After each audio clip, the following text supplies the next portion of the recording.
it's just impactful, the way he speaks to them and the wisdom that he brings. And ultimately, I think he and I both are on the same page where we genuinely just want to pursue truth. What is the truth, you know? And if we're living in a deceptive world, let's expose the lies and deceptions and find out what the truth is. Austin was kind enough this morning to sit at breakfast with my family and another family that was visiting and answer a couple hours of questions from our kids about everything from how he met his wife to flat earth questions and everything else. I'm very thankful for that. I've learned that we're like-minded on a very lot of things, especially the most important thing, which is our love for our Lord and Savior, Jesus Christ. I consider him a very, very good friend now, very quickly, and I'm so glad he's here. I want to introduce to you Austin Whitsitt.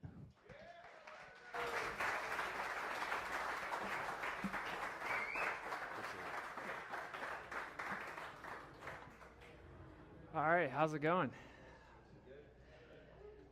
So, topic that may be very new to some people, and I'll just go ahead and say it. When I first heard anything about this topic, I thought it was insane.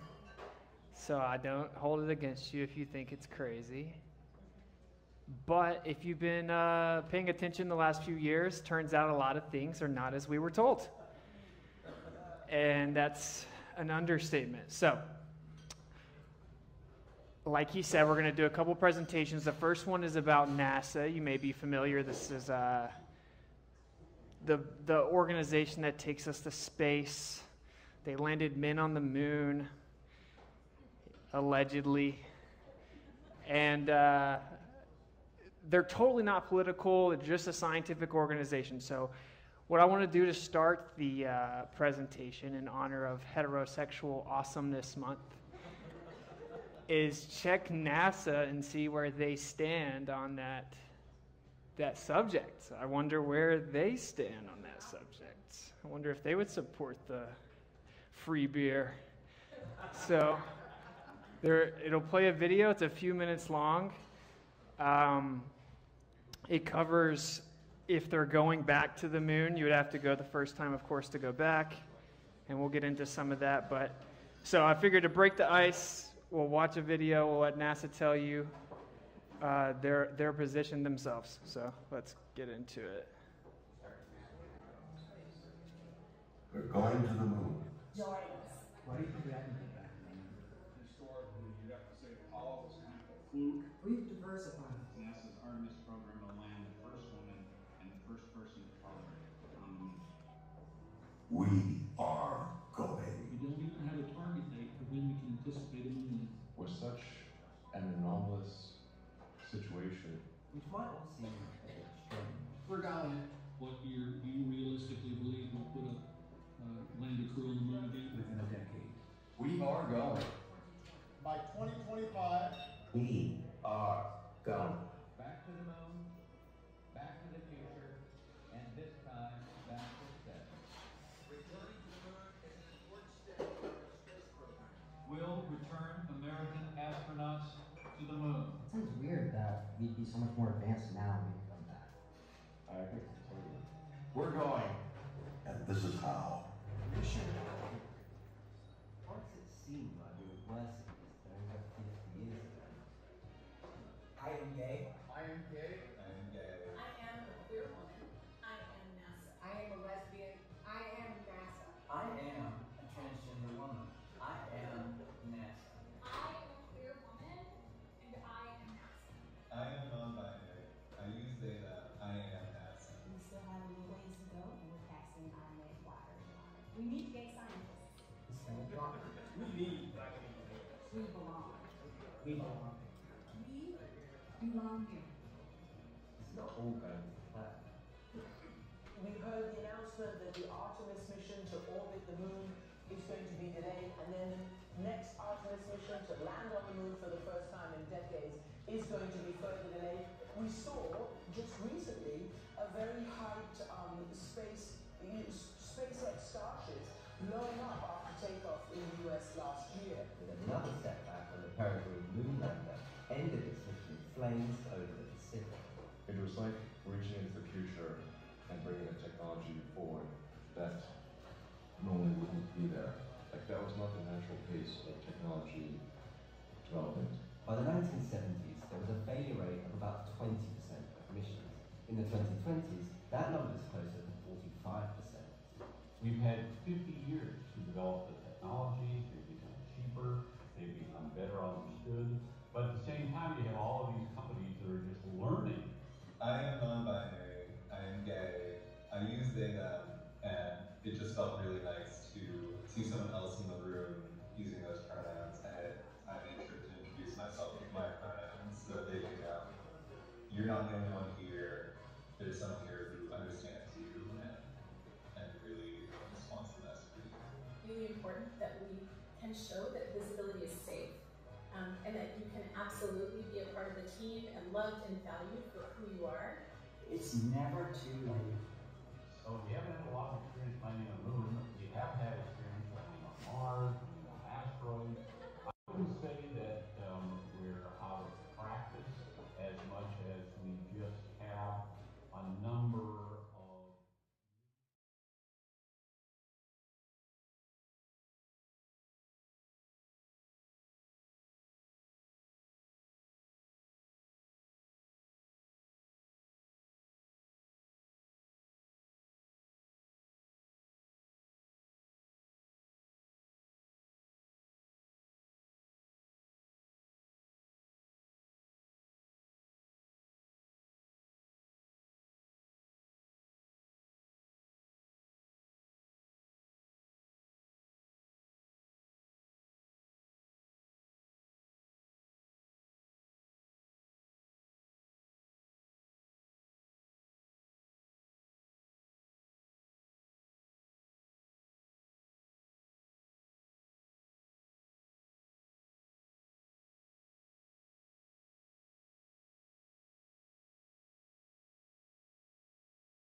Exciting. So, as to the question as whether or not NASA is gay, we'll take it straight from them. They are gay. So, does that necessarily mean that they're lying? No. But it's weird, right? It's weird that they're a scientific community, allegedly, and they're very focused on politicizing homosexuality and inclusiveness. So, this is their tweet. I threw that on there. So yeah, just to break the ice, it seemed fitting. I had to add that there. So shout out to Robot Polisher who made the video. So also, I will say, I was recently on the Tinfoil Hat podcast with Sam Tripoli. Some of you may have heard of it. And he said that he has a friend who knows Elon very well, and Elon told him that we never went to the moon. Okay, so this whole interview where he's pretending we went is deceptive. So we'll get into the topic here. NASA was founded in 1958, and most people don't actually know that there was a predecessor to NASA called NACA, N-A-C-A, founded in the early 1900s. This will become particularly relevant in the next presentation, but they basically carried the torch until 58, and then NASA picked it up. And so what I've discovered is that almost no one knows anything about NASA. And so I want you just to think critically for a second. If there's a company or organization taking people to space on a regular basis, don't you think you would all know about it a little bit more? I think it's by design that you guys don't know about it, and we'll get into why in just a second. But so in 1915, NACA was founded. And so we won't keep this too historical and boring, but Congress established the National Advisory Committee for Aeronautics or NACA, to separate the real from the imagined and make known the overlooked and unexpected in the quest for flight. So in 1958, the NACA staff, research facilities, and know-how were transitioned to the new NASA. So just so you guys know, the organization referred to as NASA did not actually just start in the 50s. It kind of started in the early 1900s. Like I said, this becomes very relevant in the next presentation. But you'll start to see a interesting deception going on here. So let's talk about the inception of NASA a bit. So in 1945, there was something called Operation Paperclip. You guys may be familiar with that. So after World War II, we brought Nazis over here, and we gave them a pass, basically. Now, you may have fallen down the World War II rabbit hole, maybe not. We're going to leave that for another time. We'll set that aside. It is an interesting rabbit hole, to say the least. But, of course, we're told that Germany was basically the devil incarnate, and the Nazis were terrible people. But our government brought them over here. It's called Operation Paperclip because they put paper clips in different folders of scientists, engineers, etc., that they wanted to bring over here. One of the main people they brought over here is Wernher von Braun.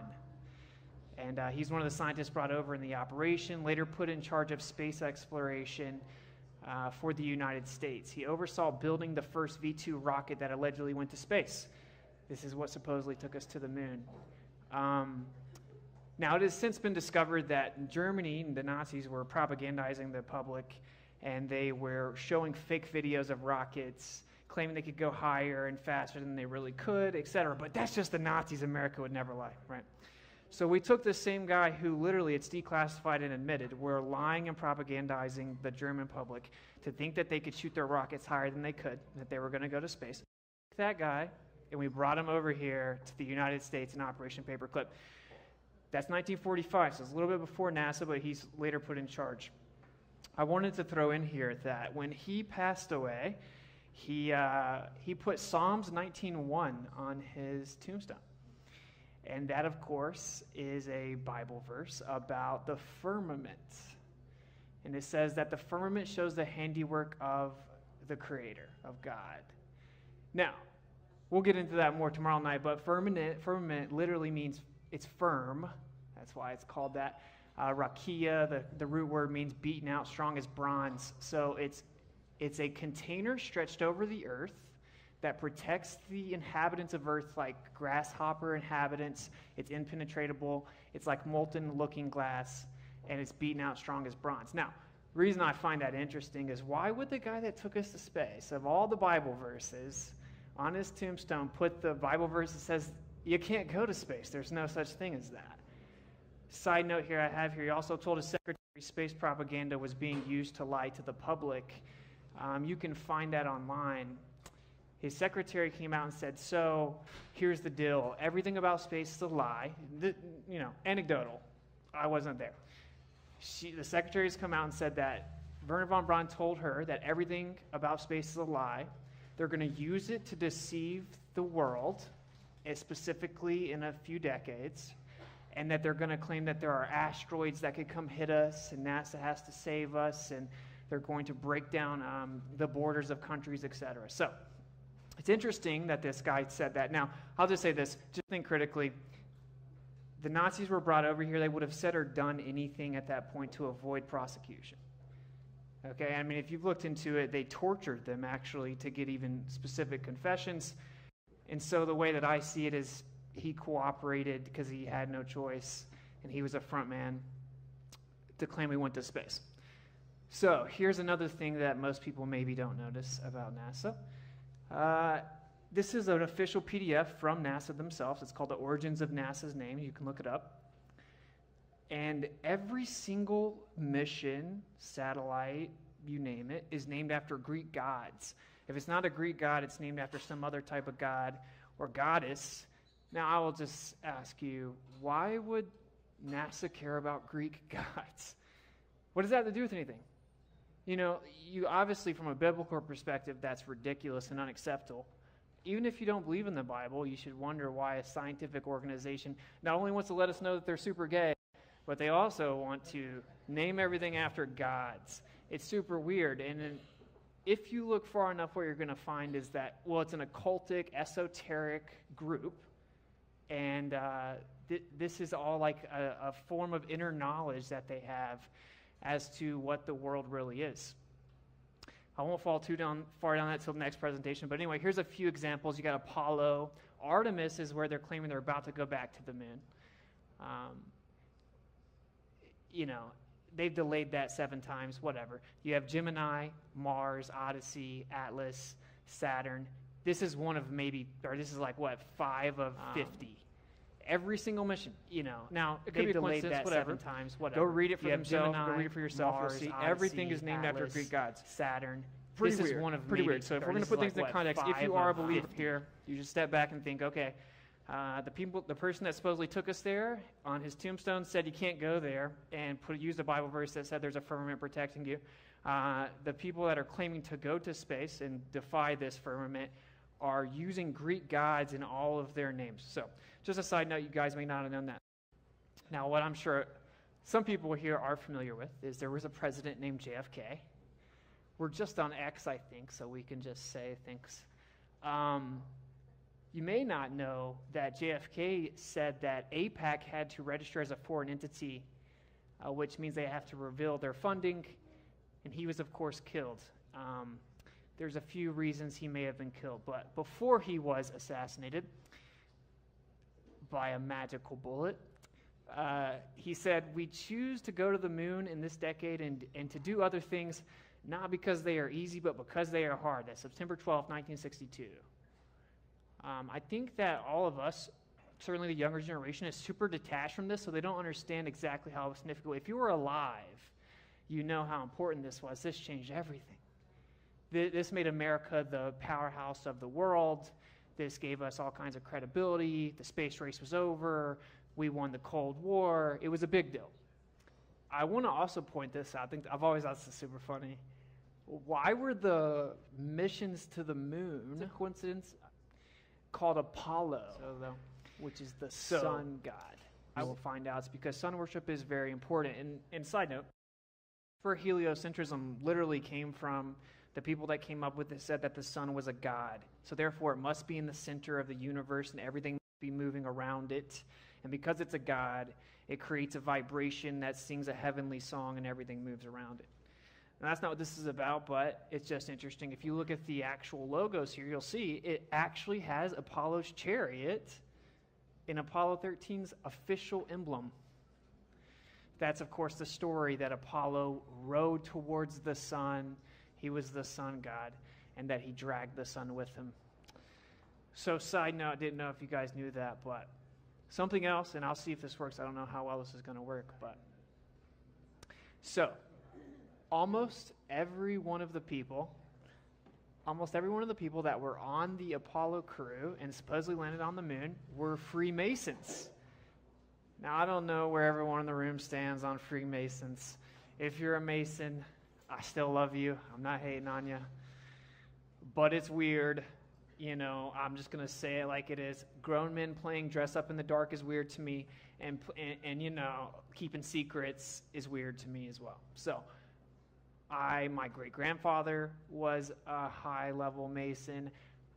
I think a lot of people are innocently Masons. I think they help out the community, blah, blah, blah. Not judging, just saying the whole core tenet of Masonry is secrecy. Every single one of the people that went to the moon were a Mason. The vast majority of astronauts are openly and publicly Masons, and who's to say who are not? And this is not me saying this. This is Scottish Rite. This may pull up right here. Here you go. This is their website officially bragging about it. So you got John Glenn, 33rd degree Freemason. Buzz Aldrin Mason. They're all Masons. Okay? This is the Scottish Rite official website, so don't take it from me. They brag about it. So, is it possible? People ask me oftentimes, we're about to get more into this. Do you really think that all the astronauts are lying? You mean like 7 of them? Do you think 7 people could lie? I think after 2020, we should probably know a lot of people can lie. We're not even talking about a lot of people. We're talking about a few Masons that have secret handshakes and play dress up in the dark. So, yeah, they could lie. They could lie. But they read the Bible on the moon, Austin. They're Masons. They lied. So, just in case you didn't know that, maybe it's just a coincidence that everyone that went to the moon were Masons, but I'm just going to reiterate that the core tenet of Masonry is secrecy. It's a brotherhood. It's secrecy. You do not tell what has happened within Masonry.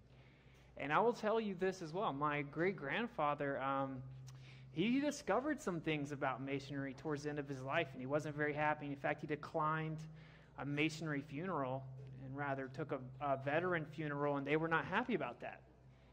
And while I was there, I was approached by some people. And so this is a pretty serious topic. This isn't a crazy conspiracy theory. No, there's a group of Masons, and when you get to the high level, you discover things that you may not have previously known, and it may be too late to go back. I'll also tell you that Freemasonry straight up says that the earth does not move and that it is flat. Another time. That's what the compass and square represents. So, if there's a group of people who, in Morals and Dogma, Albert Pike, head Mason guy, says that the earth is flat, you can't leave space, it's enclosed, and a group of Masons claim they landed on the moon and went to space, doesn't really add up. So, just so you know. Now, you might ask logically, well, why haven't we been to the moon since then? Well, let's let Don Pettit tell you why we haven't been to the moon since then. I mean, he's a NASA astronaut, so I'm sure he'll know. Go to the moon in a nanosecond. The problem is we don't have the technology to do that anymore. We used to, but we destroyed that technology, and it's a painful process to build it back again. What? You destroyed it? So yeah, the official story is that there was some type of magical technology that existed in the 60s and we destroyed it and we can't replicate it. And if you don't know, this iPhone right here has more processing power than a warehouse, an entire warehouse of computers at that time. To think that we can't replicate the technology from the 60s is actually just stupid. There's no way around it. So this is the official story. They destroyed the technology, and they destroyed the telemetry data that would prove they allegedly went there. So, just so you know, of course we haven't gone back. We didn't go in the first place. I don't have enough time to break down the moon landing to you guys. That right there is a whole presentation. You can check out the American moon. A funny thing happened on the way to the moon. Many documentaries have broken it down. I'll tell you the most concise way to refute the Apollo missions is the communication based on the speed of light. So the moon's supposedly 238,000 miles away, right? We have a specific speed of light. That means that the communication could have only gone there and back in a certain amount of time. It's under 2.5 seconds round trip. They messed up, and they had some communication under 2.5 seconds, which means it's literally and scientifically impossible that they were on the moon talking to the Earth. So that's the easiest way. Of course, you can go find that the shadows don't match, that there's wires caught in the footage. It's just a film that they filmed. Also, side note, declassified document from the CIA mid-60s show that they were very interested in basically green screen technology. So most people may be surprised that that already existed. It's called traveling matte. They actually used infrared wavelengths. So the complete ability to layer things with fake backgrounds and to make fake films not only existed, but the CIA was very interested in it, and it wasn't declassified till 2013. So that's a whole rabbit hole. I encourage you to look into it if you haven't gotten there yet. The Apollo missions were completely fake. So one question that we normally get is, you think all the people at NASA are in on it. There's a huge overlap, obviously, with quote-unquote flat Earth and this, and so it's unavoidable to occasionally mention it, but I know a former NASA employee, he was even stationed in Antarctica. He's a flat earther, and he's coming on my show soon, so I won't reveal too much, but, it's a misconception that people at NASA either know that the Earth is flying through space and space travel is real, or they're lying. That isn't how it works. They just do their job. They do their job. It's called compartmentalization. It would be very, very ineffective if they didn't do that. So, just so you know, I know multiple NASA employees that are flat earthers. So you put that together for me. All right, so here is an actual astronaut from NASA kind of explaining it. I think it's important to understand this. People will say, well, what about the people in the control room? Are they all in on it? You think all these people are lying? Wouldn't someone come out and say something? Before we get into if the people that have said stuff, here is an astronaut explaining kind of how it all works and how her understanding of it was. And this is a NASA astronaut supposedly been to space.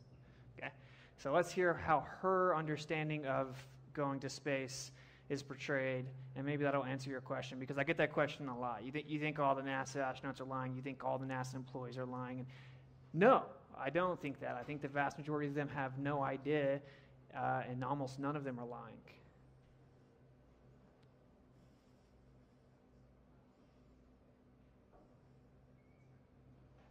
Although I don't hear anything.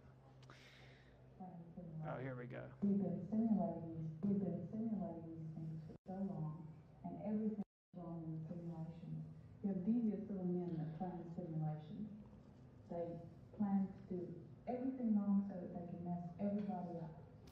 So when we got to the real mission, it seemed like a piece of cake, really. What sort of things in the simulations would they have go wrong? What sort of problems would they present to you? The engine fails. Their gyroscopes and reference equipment will fail. You'll lose communication.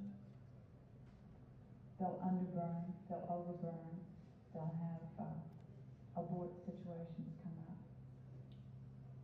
Do you think that there's any danger when actual astronauts are involved and it's not a simulation, that your mental attitude won't take into consideration the fact that it's a manned mission, that it will be too much like an exercise? I think you always remember that there are men on board, and even during simulations, it's not just an exercise. The simulations seem as real as the mission.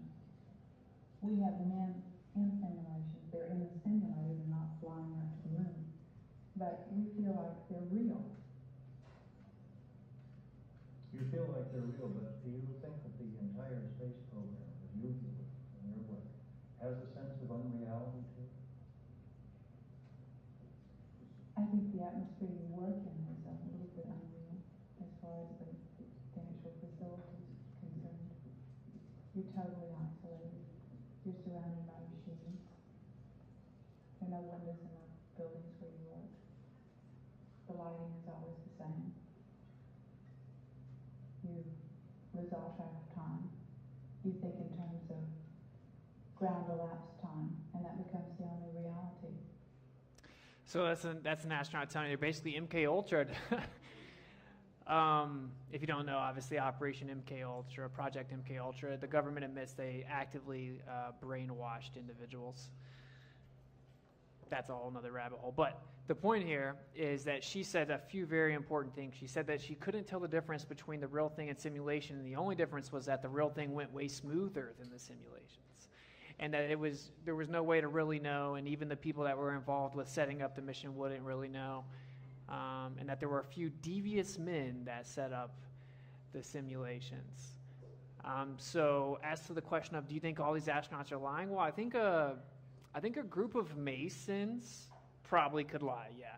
I also don't think all of them even have to lie. And here is Gene Kranz, that's the Apollo flight director, in his own words, telling you they don't all have to lie. He said, in the late 1960s, our simulation technology had progressed to the point where it became virtually impossible to separate the training from actual missions. The simulations became full dress rehearsals for the missions down to the smallest detail. The simulation tested out the crew's and controllers' responses to normal and emergency conditions. It checked out the exact flight plan, mission rules, and procedures that the crew and controllers would use for a later flight. The simulations were so real that no controller could discern the difference between the training and the real mission. That's straight from the horse's mouth that the simulations and procedures that the crew and controllers would use for a later flight. The simulations were so real that no what do you think it's like in 2024? Could discern the difference. To answer the question, of course, no, they don't have to all be on there. I don't think straight from the horse's mouth that the simulations and procedures that the crew and controllers no one involved in later flight to sit in front of the simulation were so real that what do you think it's like in relay it discern the difference. To answer the question, of course, no, they don't have to all be on there. Now let's get into the horse's mouth that the simulations and procedures through is no one involved in later flights. You have to look at what tells the difference. What do you think it's like to relay it, discern the difference? The questions, of course, no, they don't have to all be on. Quite a few straight from the horse's mouth. You guys have to look to the videos. You have to look at what tells the difference. What do you think it's like to relay it, discern the difference? They have questions, of course, no, they don't have to all be on. Quite a few straight from the horse's mouth. They have not released public statements addressing to the videos. You have to look at what tells the difference. What do you think it's like to relay it, discern the difference? In Brevard County, which is of course in Florida where they launch rockets. We just got cut off. My buddy got cut off exposing the Challenger hoax. They kicked us out. We've formally sent in suits demanding answers. You don't get answers. So what I'm saying is, if NASA was telling the truth and we're just making stuff up that they're faking it, wouldn't you just quickly address it publicly and debunk it? They do not do that. They do the opposite. They threaten you with lawsuits. They threaten you with crimes. They shut you down. They don't let you finish speaking. They kick you off of every major platform. So this is interesting. Also, all the comment sections are shut off, which is a violation of the First Amendment. As a public federal organization, you must be open to critique. And actually, the Supreme Court's already ruled on that. Even people that work in Congress cannot block people on social media. They cannot turn off comment sections because as a public employee, they are open to critique. So NASA's apparently special and they don't have to do that. They turn off the comment section. So just so you know, there is no official answer. Now, you will hear people make up answers, and some people in here may even believe it's real, and you'll start doing mental gymnastics and try to explain some of the stuff I'm about to show you. That's the best you got, by the way. Whatever you come up with is all we got, because there is no official answer, and I'll be honest, there is actually no answer whatsoever to these questions. So here's a guy on the ISS. He's asked a question. This is just a clip out of the video. This is basically a bunch of children record questions, and this is why I'm so passionate about this, by the way. Children are being told these things as if they're fact, and so when you're 5, 6, 7, 8, this develops your entire worldview. And yeah, I think that's pretty important. So anyway, the questions come from children and they answer the questions. It's all edited. None of it's live, obviously, but just watch the guy answer the questions and see if you notice anything that happens. This is officially footage from the ISS.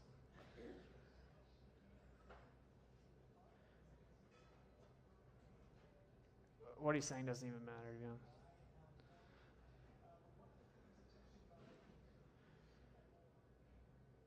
Oh, what is that? They're supposedly in space, right? That's 0G. Am I tripping? I guess things fall in 0G. Whoa! I've heard so much cope for this video, bro. Like, oh, well, no, he threw it down. No, he didn't throw anything, bro. What are you talking about? He's holding a little blow-up fake globe, and he dropped it. He dropped it. So this is a major problem. I think they actually did try to record this live. So what they did was they actually threw in the edited videos that aren't live from the children, and they tried to run through the answers. Watch this guy over to the left as well. He's like, uh-oh. And then this girl in the middle, she's like trying to play it off. She's like, don't pick it up. And these are stooges, bro. These are supposedly the smartest scientists in the world that are in space going 17,500 miles per hour. I mean, just watch it one more time. Obviously, it's pretty obvious what's wrong here. But I think it's funny to watch the dude to the left. He's awful. He should be fired. He can't keep a straight face at all. He totally gives it away. So the question was about hurricanes or something. He drops, he's like, oh no. She's like, don't get it. She's like, don't pick it up. It's so funny. So this is one of maybe like 1,000 that we have, but we'll go through some more. So this one is very interesting. We had to actually take this video and fast forward it. I started something called Audit NASA. You can go to auditnasa.com. Where I'm putting together a team that looks through this stuff, because it's very time consuming, obviously, doesn't pay well. So anyway, these are some of the things that we've caught. If you look over here, can you see my mouse? Yeah. So you look over here to the left, you see this plastic bag hanging on the wall. Now again, this guy's on the ISS. just so you guys know what that is, okay, there's an ISS, and you can in fact see something in the sky. They claim that they're going around the Earth every 90 minutes. So of course they claim the Earth's a globe, 24,900 miles in circumference. And this is free falling around the globe, and it's going 17,500 miles per hour. And because they're free falling, and we won't get into the technicalities of the geodesic of the bending and warping of space-time, blah, blah, blah, they're floating. There's no gravity, okay? That's the official story. And in fact, I've talked to astronauts, they say, oh, you get taller in space and all this weird stuff. But, okay, so that's where this guy supposedly is. Now, we had to fast forward at 16x and then again. If you look over here to the left, just remember, everything should be floating. And this is in a Ziploc bag. And watch what happens to this little, it looks like a sticky note, like a pad of sticky notes right here. Watch what happens to this as we go through the sped up footage. It falls. Did you see it? So that's physically impossible. We don't need conversations about, oh, maybe they didn't fake. It's just physically impossible. That means that they faked it. Now, I'll tell you what exactly that looks like. There's something called zero-G flights. So you can get in a plane, you can go up really high, it goes at an angle, and then what they do is they start falling, right? And once they turn and start falling, you feel like you're floating for a second because you're free falling. You only have a few minutes. The official narrative will say there's only 30 seconds, but no, we've already talked to people that do it all the time. You can get up to 3 or 4 minutes depending on how high you go, what speed you go, and what angle you go. So you can float for 3, 4, 5 minutes. That's what would happen in a zero-G plane, right? Because you can't completely avoid turbulence in the plane. Now, I don't know exactly what they did, and it really doesn't matter. They're not floating in space, okay? That's what's important. And I think if you're new to this, it's kind of hard to wrap your mind around the magnitude of that lie, that they're putting out these films to the world. But again, we'll watch it one more time. Nothing should be falling ever. And I'll tell you, I've talked to an astronaut face-to-face and asked her, she said, nothing can ever fall, nothing ever falls. It very clearly falls. I wish I had put a little bit longer there, but you'll see, we'll move right here. It's falling down. Okay, that's impossible. You see it? Make sure we're all on the same page. Okay, that can't happen. So maybe NASA's telling the truth. They just lied this one time. Okay. Now, I will say the obvious elephant in the room here is that if NASA lies one time, you can't trust anything that they say. What normally happens is people start freaking out, and they're like, well, what about this other live stream? It's like, what? Like they didn't mess up one time? It's like, here's a video of your girlfriend cheating on you. What about all the times she didn't cheat on me? What? She's cheating on you, bro. So here's a few videos of them messing up. This is kind of like a smash. And I will tell you, obviously, we can't watch them all. There are thousands of them. And unfortunately for NASA, they started lying in the 50s. And so now, we won't go through every single one.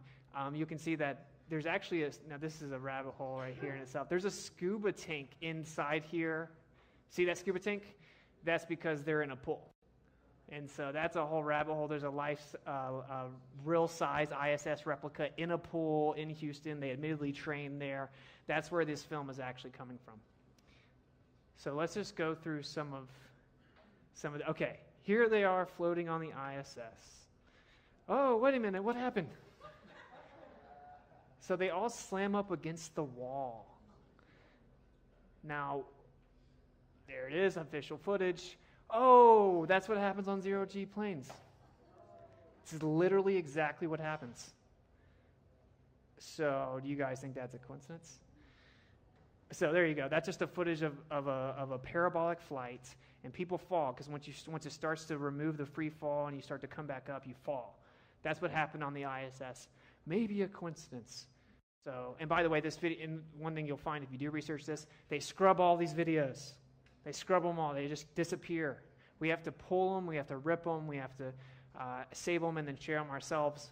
And it's very hard to get the original sources. I do have most of the original sources. You can use something called the Wayback Machine, and that will pull back videos that have been deleted, pull back URLs that have been deleted.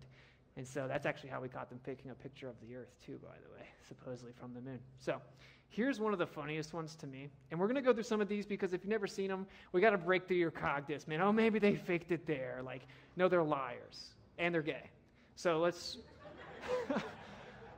Dude, if you deny that, you're homophobic. They say they're gay. So All right, you see here? What is that? This is supposedly in space. And did you see what happened? Sorry, I forgot I have it all on one video. This glitches out, and it cuts to an actual virtual reality screen. So if you look here, boom.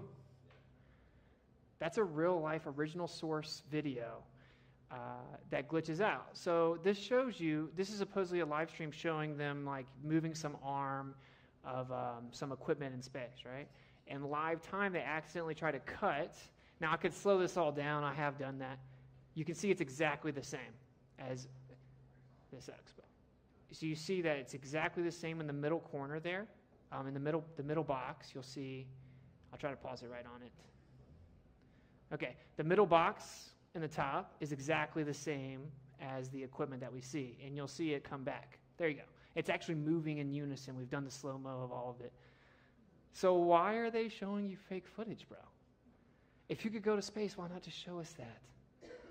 So this is NASA blatantly using virtual reality and green screens to fake space with models. That should be interesting, right? That should be interesting.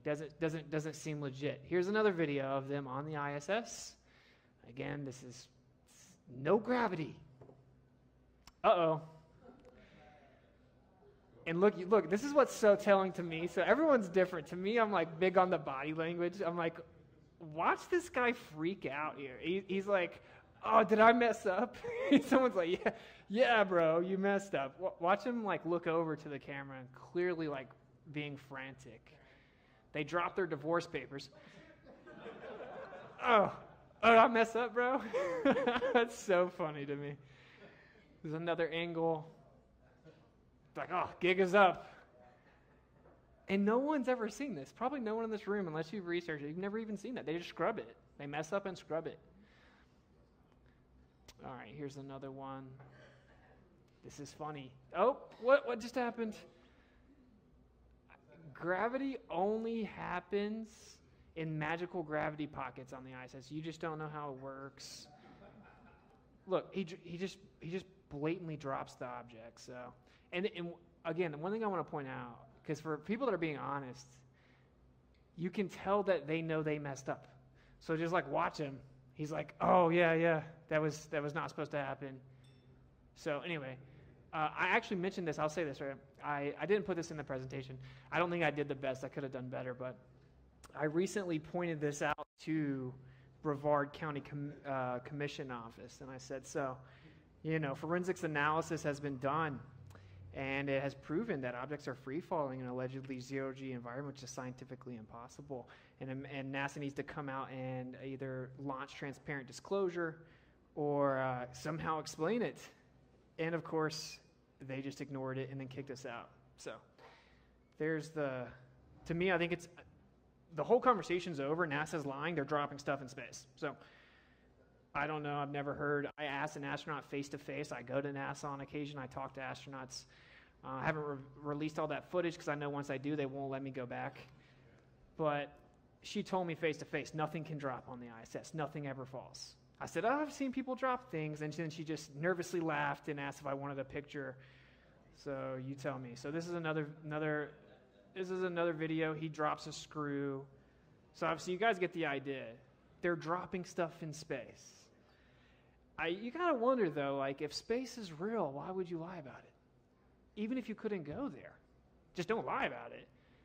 It's because it's not actually a place you can go to, and that's where you fall down the rabbit hole. So let's see. I won't make you go through all of these. Here, this guy is magic and just goes through the lemon. It's because the lemon is layered. It's augmented reality. The lemon's not actually there. I can do that in my live stream. So obviously, I hope you saw it. We'll do it again. His hand goes right through the lemon. Some people make up the craziest excuses for this stuff, but I'm just showing people that are honest, so I don't care about the rest. All right, here is actual footage from NASA's moon mission. And watch in the bottom left. Oh, what was that?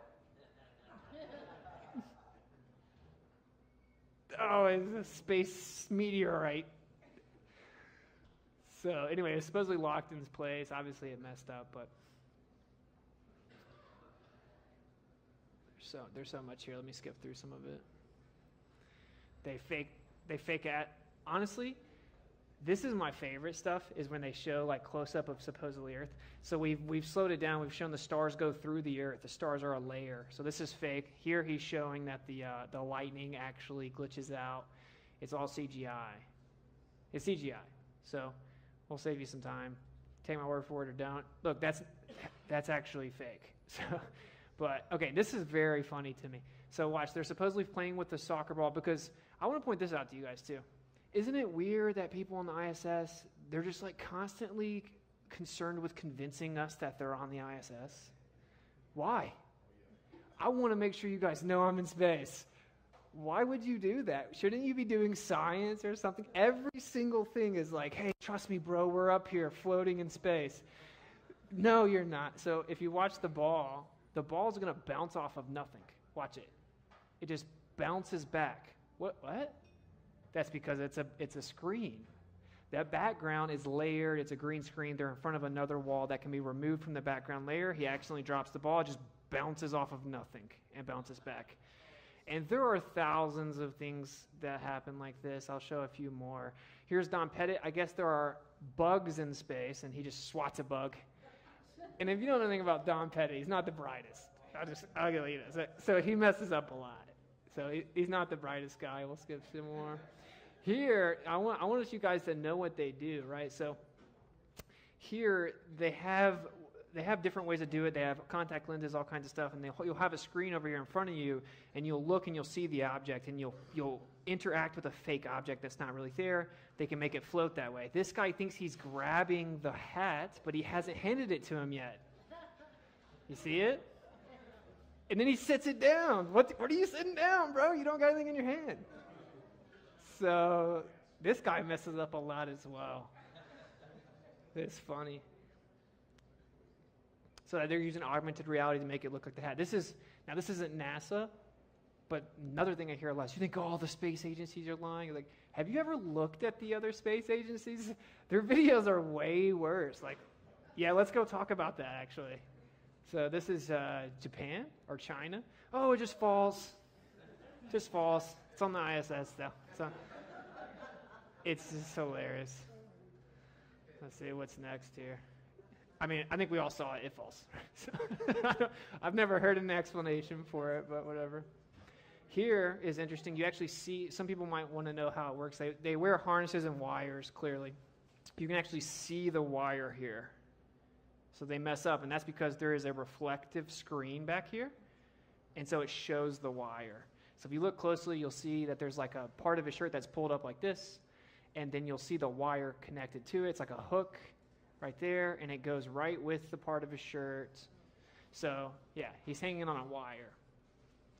And by the way, that's how we make space movies. This isn't like a new thing. It's just how you do it. Probably coincidence, though. That is true. I don't know if I have a lot of hair. I may have some hair in here. They do use hairspray, yes. There's another part where obviously he's got the harness. I wonder if I do have hair in here. So obviously they're supposedly floating in space, but you'll see that all the female's hair just doesn't move. It's because it's got hair. It's hairspray. Right? Because you can watch someone do the zero-G planes and their hair floats around. Like it's almost like watery. There may be one of those in here. I don't know. There's so many. It's like picking from a haystack here. Let's see what else we got. I don't even know. Oh, transmission issue. All right, it's green screen. That's why you saw the green there. I'm trying to speed up a little bit through here, but so here is very funny. The guy just disappears from the screen. Oh, where'd he go? Before he gets around the corner, he disappears. It's because the astronaut's layered. I'm being somewhat over the top here with the examples because I've seen people, they got to get away from it. It's uncomfortable. NASA's lying about space. Okay, they lie. This is fake. It's basically a movie set. So now you know. And then here's one that's pretty blatant. The astronaut just pops into existence. And it's over and over and over. I won't make you guys look at all of them. They use models in space, and here's one doing. Okay, here's a funny one, and then we'll move on. This is hilarious. Now, there's something before the ISS called Space Lab, I believe it's called. Skylab. Thank you. Okay, this is the ISS before the ISS. And supposedly, while they're on the Skylab, they brought up, now they'll be like, every single pound matters. I don't know if you've ever heard all that. It's like when they go to the moon, they snuck golf clubs, and it almost took them overweight. Yeah, they snuck golf clubs on the moon. They took 500-pound weights, allegedly, and this guy's picking it up. And the point here is like, watch this. Watch him. What is going on? So he's hooked the string. So the funny part is that back in the day, it was harder to fake stuff, right? Like now we know that's fake. Back then, people might have fallen for it. But so I go straight to the old stuff. Now watch, the weight is supposedly in 0G. You'll see him start struggling like he's lifting it, and then it falls down. It's supposed to be 0G, bro. Did no one tell you? It's supposed to be floating. And then obviously they have something attached to him, and then they just pull him up. So it's so funny, yeah. So, and then I think this part might be a little important because I don't really know where we're at on time. But here's how they fake it. So if you look here, this is how they do it in movies. They put people on strings, and so this isn't like some crazy conspiracy. This is how we make movies, right? Like we know that's what they do. So there's how they do it on the screen. You obviously have green screens. Most of you are probably familiar with that. People ask, how do they have water in space? How does she have magical black fluid coming from her eyes? That's not there. It's just special effects. And then I'll show you here. You'll see the girl has a necklace that's floating in space. Oh, all of a sudden there's a necklace floating. And then I'll show you one more, just so you guys kind of get an idea of how it's faked. And you should be furious about this, by the way. They get $60 to $80 million a day. So that's your taxpayer money. And they're just making films with it. So here is the Big Bang Theory TV show. So I think if they can fake the ISS, NASA probably can. So there you go, just so you know kind of how it's done. They just overlay these objects. It's not real. So obviously, we could have done that for another 4 hours. I encourage you guys to look at it. You can actually go to my YouTube, Whitsitt Gets It. I have a NASA fraud thing. There's lots of good, to get past censorship, you have to get to one of the real content creators, and then you can find it. We'll lead you to the truth. All right, so, and we'll skip through this, but I think this, maybe someone requested hair, so obviously we've seen this one. Just grabbing something that doesn't actually exist. Not only is the ISS 0G, there you go. All right, so, and you know what's so funny? Why is she pointing at her hair? So, I don't have the audio in here, I don't think, but basically they say, are you really in space? That's what the interviewer says. And like, yeah, look at my hair. It's like a movie, bro. It's like well, why are they trying to convince us they're there, So look, her hair doesn't move. Now watch, he also grabs him here. Whoa, what's that? Let me bring it back. So you see him grabbing the string to make sure, see, he pulls the string. That dude's on a wire. You see him pull it? And then obviously this girl has hairspray to make you think that she's in space. You can watch people, I call those weak words. I'm not a fan. But anyway, here's some more hair for you. There you go. Look at her hair. Everyone knows what hairspray looks like, right? Some of you were even alive in the 80s. You know exactly what it looks like. That's just hairspray. So, isn't this weird? Like, isn't it weird that our government's lying and making movies about being in space? Yeah, this is obviously all very heavily censored, but there we go. I think you guys get the idea. Do your own research. Now, you can go one of two ways. You can be like, okay, look, he just grabbed a string. Look, her hair's not moving. Look, objects floated out of nowhere. Oh, things are falling. Or you can be like, well, actually, there was an air current from the air conditioner that made it look like it was falling. And actually, you can do whatever you want to do. I just showed you guys the information. They're faking space. There's really no way around it. Now, I find this part pretty interesting. Hello, everyone.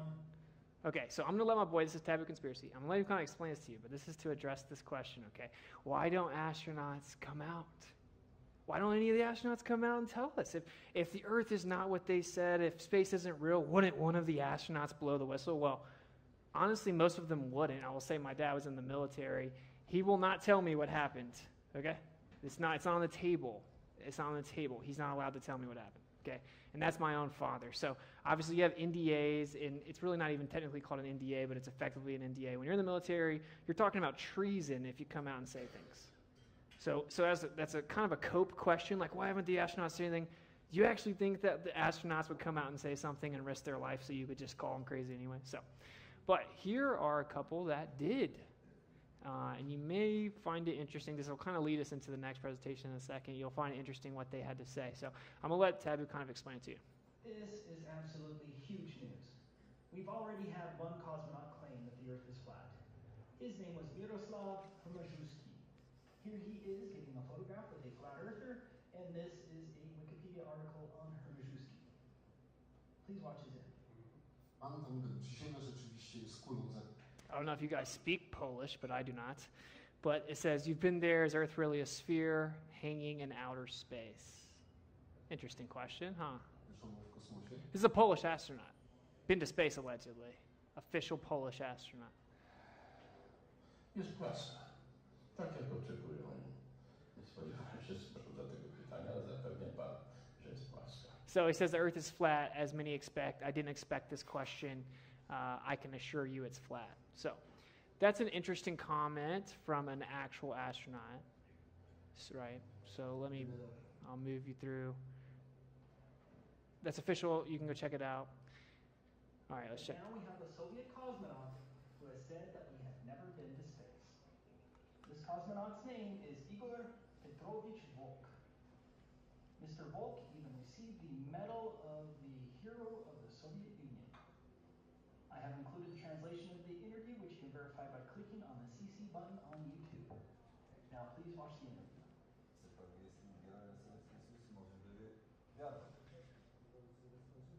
I'm just going to read it for you guys. So after all, you are a hero of the Soviet Union, and we can trust you. Okay? He said, look, the code of honor prevents the cosmonauts from talking about what happens in space. Hello, everyone. Oh, my goodness. This is dude, this is crazy to me, but.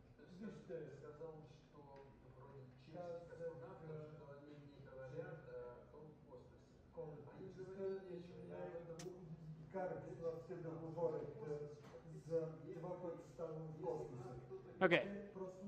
Says we haven't been to space. Basically, they're in context. They're saying like people don't really want to know about truth. That requires you to think, and he says we haven't been to space. If someone claims that we have been, it is not true. It is not the truth. This is another hypothesis of which I and the viewers of a matter of perspective will have to think about for a long time. The cope from this was that the guy must have been joking. He later comes out and clears up he was not joking. In fact, this same guy interviewed him. I won't make you guys watch it, but he comes out and says, oh, he told me in private for sure. No one's been to space. The moon landing's fake. You can't go to space. Anyone saying that they went to space is lying, and that the Earth is flat. So that's weird. So, I mean, automatically, it's not just some crazy guy up here from Florida saying the Earth is flat. We're talking about astronauts. We're talking about before they die, they come out and say that the Earth is flat and you can't go to space. And that may be a tough pill to swallow, but why do astronauts think that? And the reason I threw that Soviet Union guy in there is because people say, you think the Soviet Union wouldn't have told on us for faking the moon landing? No, I don't think that. Do you think that the mafia goes and tells the cops how the mob works? No. They're all faking space. Why would they go tell on the other person faking space? And why would they make it known to the public, oh, space is something that can be faked? They wouldn't do that. That's another cope question, as I called them. So anyway, here's an interview he has later, and he explains, we won't watch all this, but this guy straight up explains, no, I talked to him in private. He definitely wasn't joking. I hung out with him for a week. He said space travel's fake, and they're faking space travel. Anyone in America that said that they went to space is lying. Everyone knows the moon landing was fake. None of that's real. You can't go to space. And now, if you don't know, the Soviet Union was the ones that claimed to get to space first. See, we went on the moon first, allegedly, but the Soviet Union got to space first. So we have Soviet Union astronauts saying that that's all a lie. And this is the guy that interviewed him explaining it. So I thought that was interesting. This would technically be fallacious to say that this proves it. It would be anecdotal. But do you have any proof people were in space? No, it's all anecdotal, and it's like NASA wouldn't lie. So let's see what we got here. Okay, this is hilarious, and this will maybe wrap us up. I didn't keep up with time. Sorry if I went over. So this is a compilation of different NASA astronauts answering the question as to whether or not you can see stars in space. Now, I'll say this. Don't you think if you've been to space, you probably know what happens, right? Like, if someone asks me what happened in my high school state playoff game, I know what happened. No, the guy blitzed on third down. We didn't pick him up. Like, I know what happened. I'm not going to be like, I don't know if you can see the football, right? Like, I know what happened. I lived it. It's important that we just come to grips with the fact that these people are lying to you, and if you want to believe it, that's cool. They're lying to children. They're lying to children. And you know how many children think being an astronaut would be super cool? You know how many children have their whole worldview formulated by the idea that we're a tiny speck of dust in an ever-expanding universe and you can go fly in a vacuum? That's important. And if you don't want to be strong enough to point it out or call it out, don't include the children in that nonsense. I've been to NASA. They are inundating and indoctrinating children emotionally, and it is a lie, and it is disgusting, and it should be exposed. And so that's kind of how I feel about that. But let's listen to them, and you can decide for yourself if these people are being honest. Keep in mind, again, this guy's supposedly been in space 100 times. The other guy's been in space 100 times. And they're asked a simple question, and let's compare them all, and then I'll tell you a little bit of a personal testimony in relation to this, and we'll wrap it up. Whilst from Mark Cameron. Whilst in space, have you ever looked away from Earth into the black void?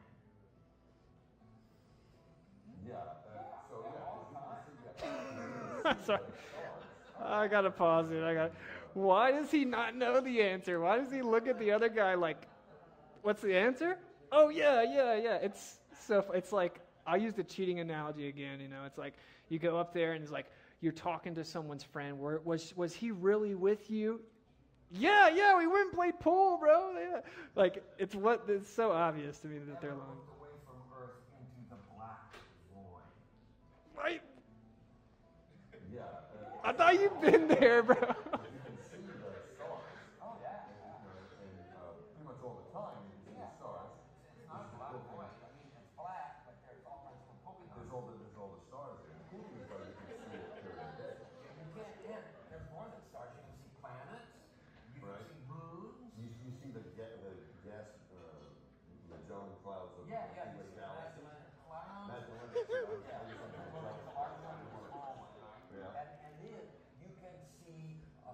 the zodiacal light. Those are amazing, right? The zodiac. The lights of the zodiac. Why is he talking like that? But one thing to add to this, I think, which is kind of interesting about being able to look into the black void, is that we can't do that when the sun is out here on Earth. It's not because the sun is so bright. It's because the atmosphere, right? The light comes through the atmosphere and refracts, and we see blue. We see blue. So what we see is, when you looked up at the sky, could you actually see the stars in the solar corona in spite of the glare? We were never able to see stars from the lunar surface or on the daylight side of the moon by eye without looking through the optics. Uh-oh. This is the interview of the moon missions, obviously. If you've never seen that, you should watch it. They all act like they saw a bunch of puppies get run over or something. And they supposedly just accomplished the biggest feat in the history of man. But, so anyway, just so you know the context. This is supposedly the Apollo crew after they landed on the moon. I don't recall during the period of time that we were photographing the southern pearl what stars we could see. Neil, Sir Armstrong, I do realize that when you were on the moon, you had very little time for gazing upwards. But could you tell us something about what the sky actually looks like on the moon? The sun here, the stars together, and so on?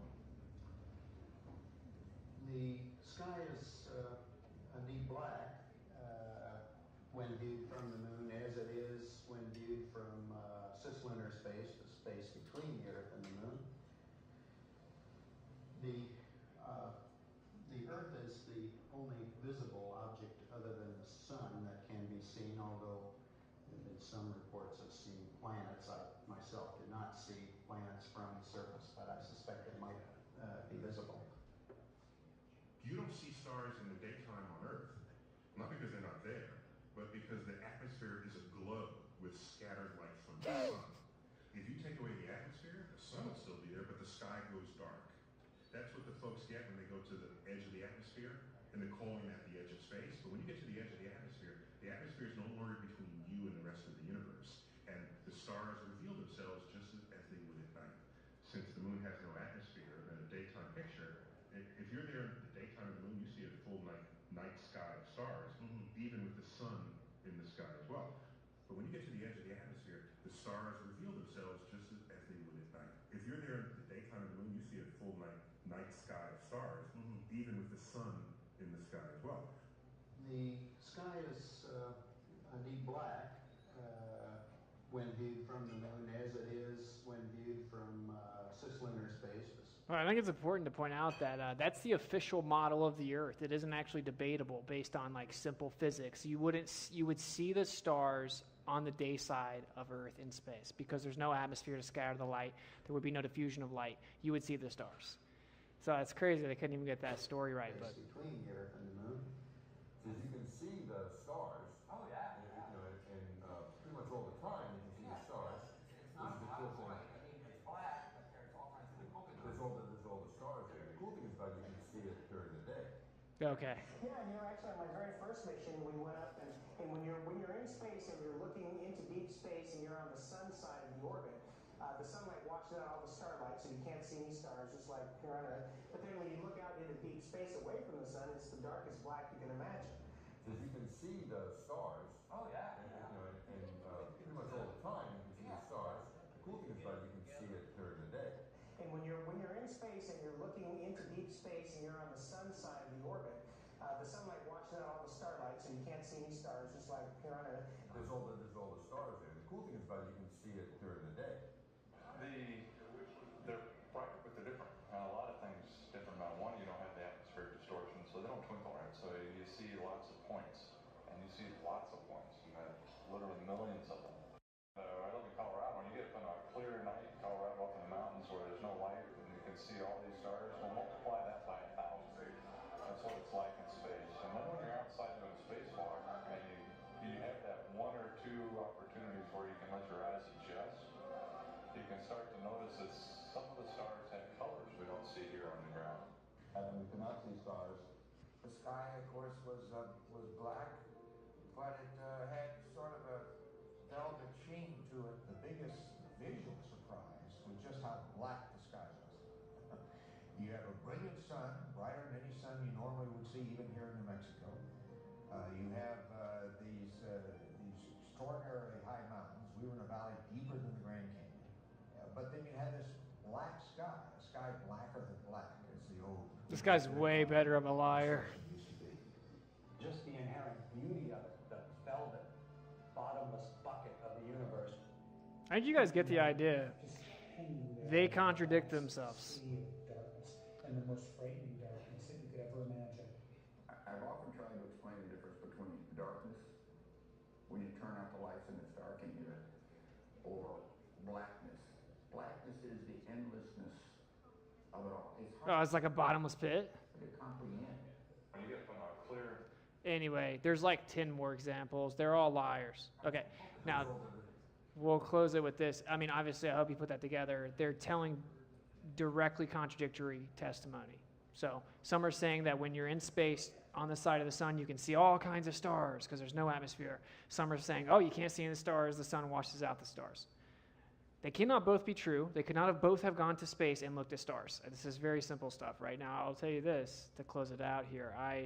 Like I said, I can't show the footage because I know as soon as I make it public, they'll kick me out of there. Right? They won't let me go anymore. But I go to NASA and I document conversations with the astronauts. I have quite a few. When I release them, it will be very interesting to see what happens, to say the least. But this is one that I talked to here.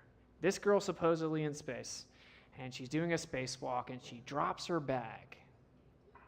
She drops her tool bag. Uh-oh. Okay.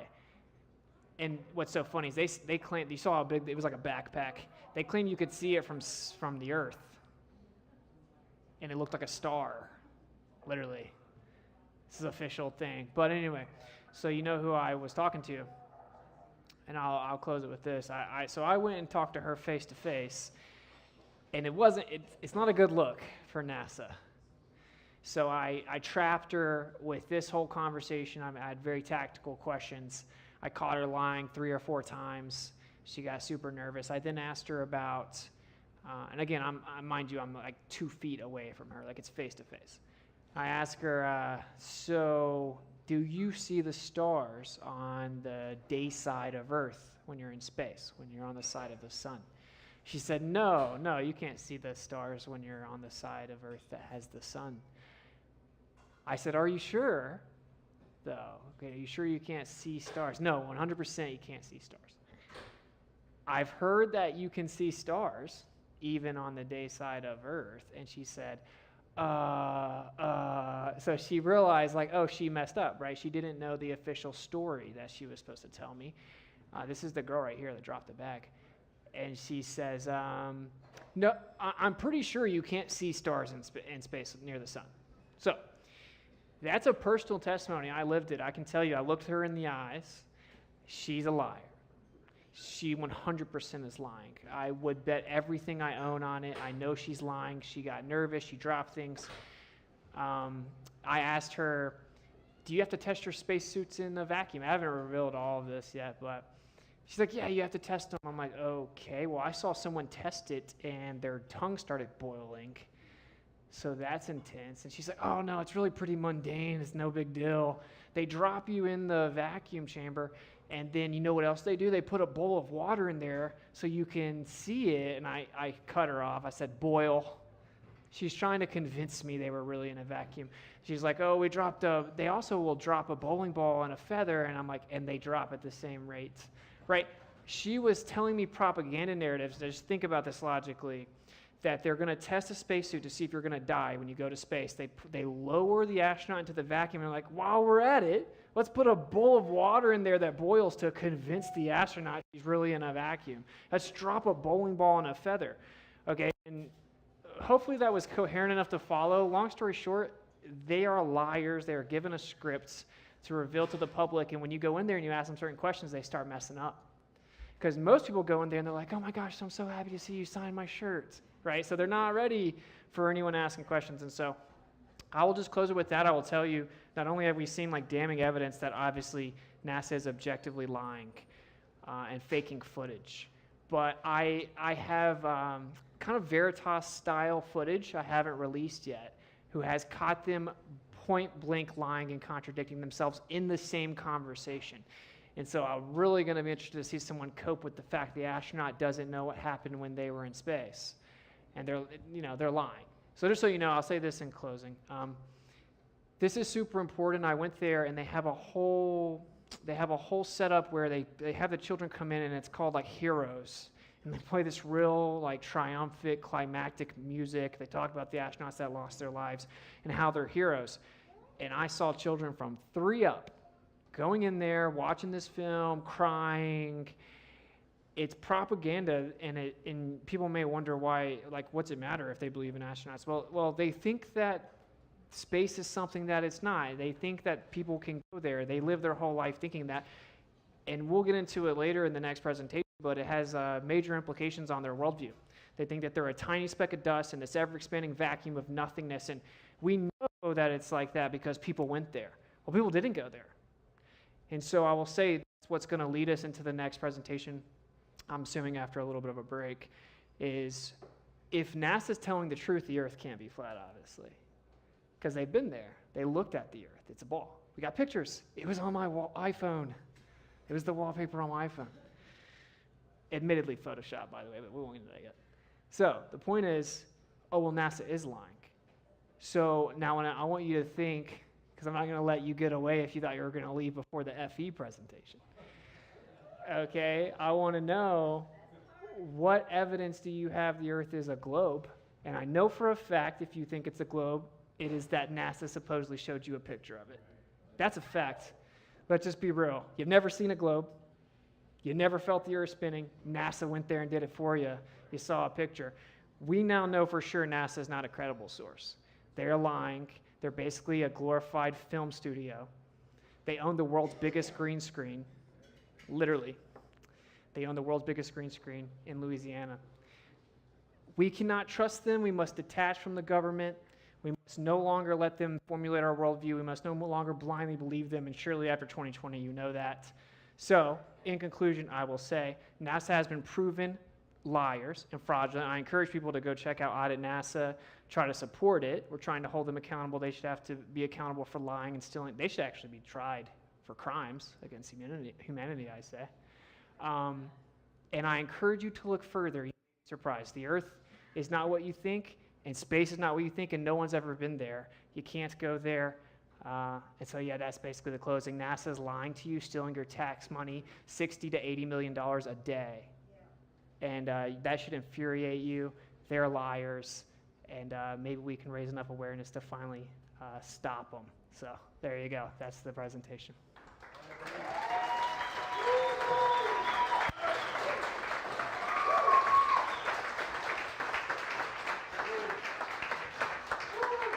Thank you, Austin. That was awesome. Great segue into the next stage here. I'm curious, who here has ever looked into this before, done research on this? Let me see a show of hands. You saw it? That's awesome.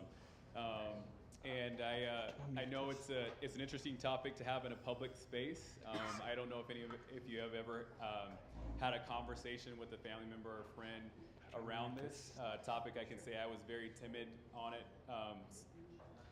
3 years ago, I guess 3 years ago when I started researching it, but after a while there's just so many things that reinforce and pattern recognition will show you, and I don't think you have enough time in this amount of time to really go through all the different things that show from many different angles, whether it's scientific or just the fake green screen things we're seeing here. The fact that they don't have their script together. I don't know, has anyone seen the footage of Buzz Aldrin talking to a little 6-year-old girl? Yeah, they're pretty impressive. Let's see, we have Bill Nye the Science Guy and Obama both saying that we've never made it past the Van Allen belt, but isn't the moon supposed to be past the Van Allen belt? So there's just so many things there. So I love that we're just setting up the fact that first there's a lie here. I know we'll get more into the why and also a little bit more about the cosmology. I will just say this, think about what you thought when you were a kid. I think kids actually have it right before they get indoctrinated, and then they get told, and you're like, wait a minute, wait, what? And then you have to think it through, and you'll understand when you get older. It's like, no, they understood when they were kids. So anyway, I'm going to stop talking. We're going to take a 5-minute break, and then we're going to take questions for Austin regarding this topic. So, all right, everyone. So we're going to take about 10 minutes of questions up until 7, and then we'll take another big break, and then start our next session at 7:30, which will be our intro to Flat Earth, or Flat Earth 101. Anyone unfortunately we can't text questions tonight right at this time because Mark had to step out for his son's black belt testing. So I will actually just walk over to you if you have a question, and you can speak it into the mic. And then it'll be for Austin to answer questions. All right, we got one here in the back. My question is regarding the Van Allen radiation belt. Isn't it impossible to pass through that? And I went on NASA's website, and it was saying, oh, they got lucky because they only were passing through it for a certain period of time. The human body can take a certain amount of time to go through this radiation. Sounded like bullshit to me, but I don't know. Yeah, so good question. So the official story is that there's something called the Van Allen radiation belt. I'll say that because I don't believe any of their stories. I think that there is a container and there is a magnetic field around the Earth that you can't penetrate the container. But yeah, it's funny because they say that they didn't even account for it, they didn't know about it. They were in a spaceship that's super flimsy, and the module could you just stick your finger through it. Official story. And the astronauts were asked about it, and they're like, we didn't go through the Van Allen radiation belts. And then the interviewer's like, yeah, you did. And he's like, oh, well, we didn't notice it, we didn't have to worry about it. And then they used the Van Allen radiation belts as an excuse as to why we can't go back. They said, oh, people can't go through there, it's super dangerous, they'll die. We're still trying to develop the technology to get them through there. So that's kind of the whole story with that. It's just a lie. Obviously, you can't go through them because they don't exist the way we've been told, I would say. But I think it's pretty telling that they say the reason they can't go to space back to the moon is because of those, but they allegedly just went through them no problem. So that is probably pretty Am I damn- clear that Van Allen was a Freemason also? Of course.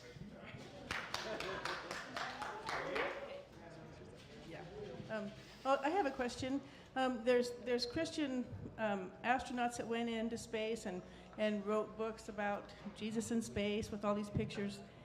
Is there some kind of simulator they put them in to make them think that did they really believe it, or are they just lying?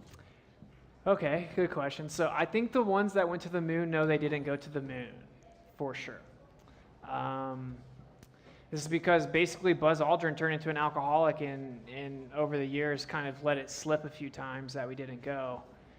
Neil Armstrong just completely disappeared. He didn't even make public appearances. So what I think happened, this is speculation, I think they kind of thought it was real. And then right beforehand, they told them, well, we're going to have to fake it. And, they were all former military, so they would know that they can't say anything. I think that the actual Apollo astronauts that supposedly landed, now I know they all claim to be Christian, and obviously just saying that you're Christian, in my opinion, doesn't make you one. But I'm not going to say they are not one. That's not my position. But specifically, the Apollo astronauts are liars. I'll just call it like it is. I think that Buzz Aldrin kind of tried to let a little girl know we've never been. He's been interviewed a few times and said I've never gone. What was the most dangerous thing about the Apollo missions? Well, it could have been dangerous, So I think he let it slip.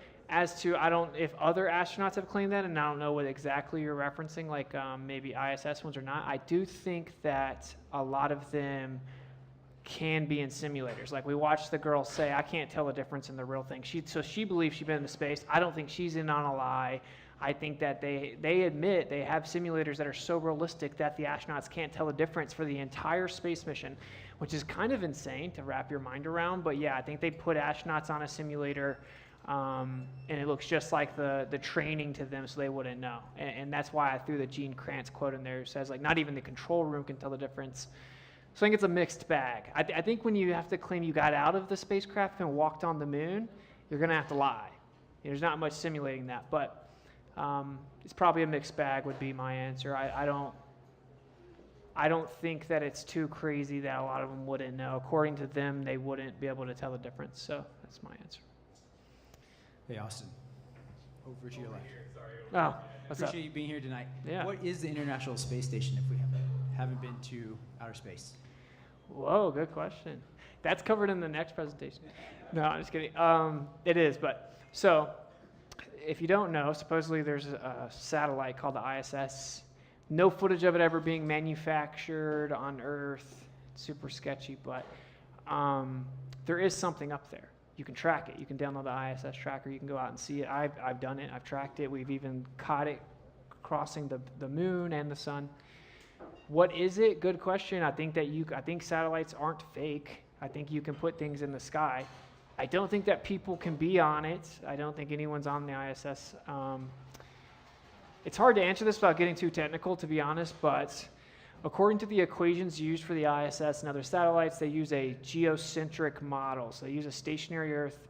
They assume that the universe spins around the Earth, creates a force that you can throw something. It's kind of like if you had a whirlpool in water, you could throw something in it and it would start spinning. That's what the physics and equations show. So I leave it open for that basically the ISS is something that's utilizing the inertial forces from the rotation of the universe around the Earth. There is certainly something up there, but I would say logically, they probably wouldn't have to fake dozens of hours of footage if they were really on it. So that's my answer. Is it something NASA put up there, or is it? Good question, bro. Because then it comes into it was first observed in the 80s, but was it up there before that? I don't know. Is it a naturally occurring thing? It looks like something man-made. So I do think that we can put stuff in the sky that floats around called satellites. Some flat earthers don't think that. I do think that. So maybe they put it up there. Yeah, maybe the government put it up there. and they're just lying about where it is, how far away it is, and what it does, and who's on it. So that would be my answer. Yeah, I mean, we know what they're claiming is going on isn't true, right? So that's really all I can speak to. Hi, Austin. Could you, and thank you for coming here and sharing. It's just marvelous. Could you just share a few names that are big in this sphere of, you know, the flat Earth versus the globe? You know, there's people, and we were talking before, David Weiss and others. If you could just mention their names, and people can actually go and research. You know, David Weiss came up with this Apple app that is excellent. So if you could share some of those names. And there was a guy, I was trying to think of his name. He actually did photography, fake photography. His name is Siebel or something like that. And, huh? What? Yes, Bart Siebel. Okay, I'm sure you're familiar with him. So if you could share some of those names, people could just jot those down and they can do a search, and there's a plethora of information out there. For sure. Yeah. So you named the most important one, probably, I would say, is Dave Weiss. So yeah, I know he's going to be stoked about this. I'm going to plug his app. The Flat Earth, Sun, Moon, and Zodiac Clock app. It does answer all the questions. So if you have questions, go to the App Store, type in Flat Earth, it'll pop up. You download it, there's a little question mark, and you click on it, and every question that you're super confident that no Flat Earther knows has been thoroughly answered for years, I can assure you. So believe it or not, we didn't want to be Flat Earthers. We thought it sounded crazy. We had the same questions. So I would say Dave Weiss, that's deep inside the rabbit hole, DIRTH. Obviously, there's also Jaron from Jaronism. The first person I heard was Eric Dubé. And just a disclaimer, I don't agree with any of these people on everything, but that's what being an open-minded truther is. Rob Skiba, who did pass away with the sham that happened a few years ago, yeah, let's just say the protocol wasn't particularly great and seemed it was almost engineered to inflate numbers of death. So that's very sad. But Rob Skiba really will break it down from a scriptural perspective. There's also Kingdom and Context, Sean Griffin, and there's Hanging on His Words. And those three people really break down the scriptural understanding of the earth. And like I said, Jaron from Jaronism has been in this since the beginning. Now there's so much in Flat Earth, so there's also the super technical people. That's who I like to hang out with. I'm kind of nerdy. So we have Alan from Space Audits. You can look up Space Audits. Yeah, just completely buries relativity. And then we have Shane St. Pierre from Anti-Disinformation League. So the real ADL. Edward Henry. We have all kinds of truthers. You also have a lot of the NASA footage I showed is from a guy named Flat Earth and Coffee. And so I try to encourage him. I think he does good work. People get discouraged because they get so censored. I've been kicked off Venmo, PayPal, Airbnb. You know, Flat Earth's so stupid they got to kick you off Airbnb. So yeah, that's a few names. I would say find one of us, you can find all of us, right? If you just type in Flat Earth, you're done. You're gonna get nothing but hit pieces. Well, not exactly. Yeah, you're gonna get hit. Yeah, you're gonna get them people telling you boats go over the curve. We'll get into that. But yeah, there's a few, man. There's a few. Just get to one of us, and normally you can find all of us. And I will reiterate, Flat Earth, Sun, Moon, and Zodiac Clock app is a really good resource. It has all the different content creators on there, all your questions answered. It shows you visualizations, etc. Because we are fighting censorship. So cool. Yeah, thank you for the question. Yeah. Yes. All truths eventually lie. All lies eventually die. The vaccine lie is quickly coming to its end, I hope. But how do you see this ending in terms of what will cause the NASA lie to unravel? And what is the straw that eventually breaks the camel's back on this? Whew, really good question. Not even one I think I know the answer to. But I will say I think that they know that it's unraveling, and they've already created a plan B. It's very naive to think that they're just like hoping it doesn't unravel. The CIA doesn't operate that way. So I think that's what SpaceX is. I hate to break it to you, Elon Musk is not your hero. He's a liar. Yeah. And you can actually look up a video of Greg Reese, Elon Musk completely exposed. Also, if you're wondering, you can just go look at X, and in order to get monetized, you have to give your biometric data to an Israeli company tied to over 8,600 Israeli military operations and directly tied to Mossad. And so I think that kind of gives you the answer as to whether or not he can be trusted. I also know someone that knows him personally. I won't plug his name, but he's a very, very famous producer, music producer. Said he's talked to Elon, straight up confronted him about flat Earth. Said Elon completely freaked out, cussed him out, and blocked him. And like I said, Sam Tripoli said that Elon told his friend the moon landing is completely fake. So to cover that, I think they're using SpaceX because it sounds good, right? It's like, oh, it's a private company.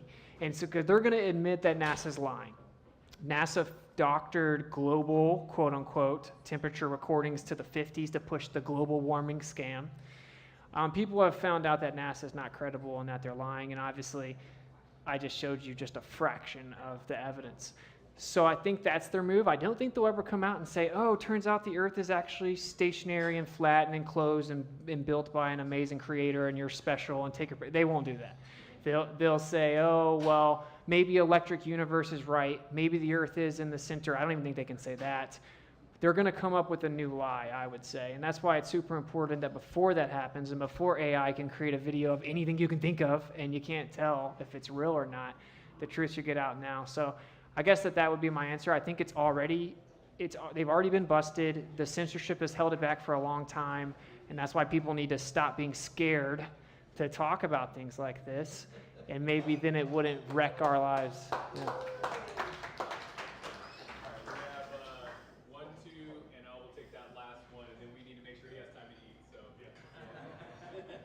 Hi. Hey. My question is about the Challenger in 1985. Oof. That blew up with the crew, with the teacher on it, the educator. Yeah. There's a theory that they were never on the plane, mm-hmm. and that they actually have been found alive. Yep. Actually, on Facebook, they're professors. They look exactly alike. What do you have to say about that? Swinging for the fences. This normally triggers people. Maybe we've gotten a lot out of that realm, but okay, I will say I was in a documentary called Level with me, and it completely exposes that. The Challenger hoax completely exposed, but like she said, of course, that was a very big deal. Supposedly, NASA astronauts died on the Challenger explosion. They put everyday people in there. There was a teacher. The government passed a law that every school had to play it for their students. You may not know that. And it was trauma-based mind control. Everyone, like, oh, it's a teacher. Then they saw her blow up. And it justified them not going to space anymore. I will say Justin Harvey, my buddy, he was actually at the Brevard County Commission office with me. He got kicked out for exposing this very thing. So if you look up, it's probably hard to find it. He got 500,000 views on TikTok and his account got banned immediately. But yeah, Justin Harvey just started exposing that, and it went kind of viral. And you can go to Level with me to check it out. But basically the summary is every one of those astronauts have been caught still alive. And if you look into the idea of a doppelganger, so someone that looks like you, it's very, very rare. And when you look into, there was a pair of twins on there. If you look into the idea of looking like you and having the same name, it's incredibly rare. In fact, only one other case in the last 120 years can be found, and that's supposedly what led to the development of fingerprinting. This is multiple cases, lookalikes, same name, same age. And one of them is a professor at Yale. One of them is a retired professor, etc. So they've actually been confronted. It's in the Level with Me documentary. And the teacher just takes off running when we asked her about it. And then when we asked the Michael Scott guy, he was like, yeah, he does look a lot like me, but I promise that's not me, I promise. So long story short, yeah, it's statistically impossible. Every one of those astronauts that were on there have exact lookalikes, exact same name, exact same age. It was trauma-based mind control, and it justified them not being able to go to space for a long time. And now, obviously, they know people are fed up with it, still want them to go. So, yeah, look into it, I will say. I know it's an emotionally charged subject, but hey, man, you know, truth doesn't care about your emotions. Hello. During the Cold War, I find it hard to understand how the Soviet Union didn't take this to a huge advantage, knowing that we had a fake moon landing. And NASA is separate from their space program, right? Mm-hmm. So why did that fail? Like, why would they have kept silent? Yeah, good question. I will say that's what placated me for a long time. So I found out that the moon landing was fake, and then I thought, but no, the Soviet Union would tell us, and then I'm like, well, maybe they couldn't find out. And then obviously you can get into arguments. Well, no, they were monitoring us. They could find out. Well, you wouldn't be very good at war if you could let your enemy literally know everything. But I will say, this is what I currently think, because I've now found out that the Earth is flat. There's international cooperation, including the Antarctic Treaty. These countries work together. They pretend to be enemies so that they can get control of their populations. And so if you look back, basically, the Soviet Union was the first to go to space. They sent the first person to space. They sent the first satellite to space. They sent the first monkey to space. So they got to tell their population, we were the first ones to space.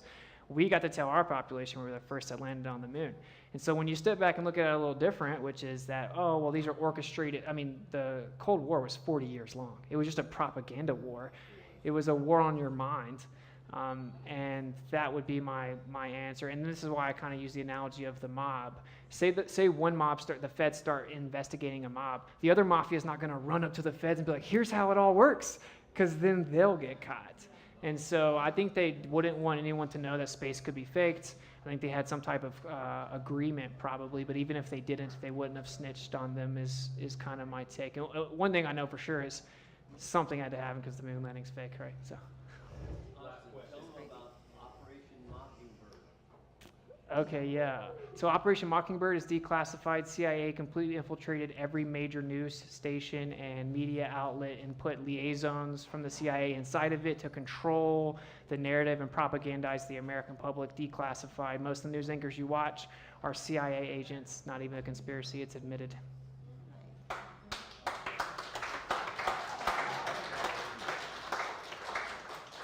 So this is a follow-up on the question regarding the Challenger. I was at Boeing for 36 and a half years. That very day, I was an engineer. I was supposed to go to the Museum of Flight and meet with John Glenn for a presentation on NASA. What is so disgusting is the remorse and the grief that went through the community based on that lie. I mean, I'm here to testify that that went to the bone. And to just be lied like that is literally disgusting. So I experienced that firsthand. Wow, nice. She's not suicidal. Bit of a Boeing joke, obviously, but no, yeah, I agree with you, and that's why I'm so passionate about it. So I appreciate your comment, and I think that's trauma-based mind control. When someone is in a state of trauma, you can tell them to do anything. If people heard gunshots, you know what's going to happen? First of all, everyone's going to turn to the people at open carry, shout to them, and they're going to just not think logically. They're going to freak out. They're going to start running. It's, again, documented and declassified. They put you in a state of trauma. They can manipulate what you believe. And, yeah, that's what it is. I agree. It's absolutely disgusting that they did that. And they need to be held accountable, so we have to raise awareness. Thank you, Austin. Yeah. Yeah.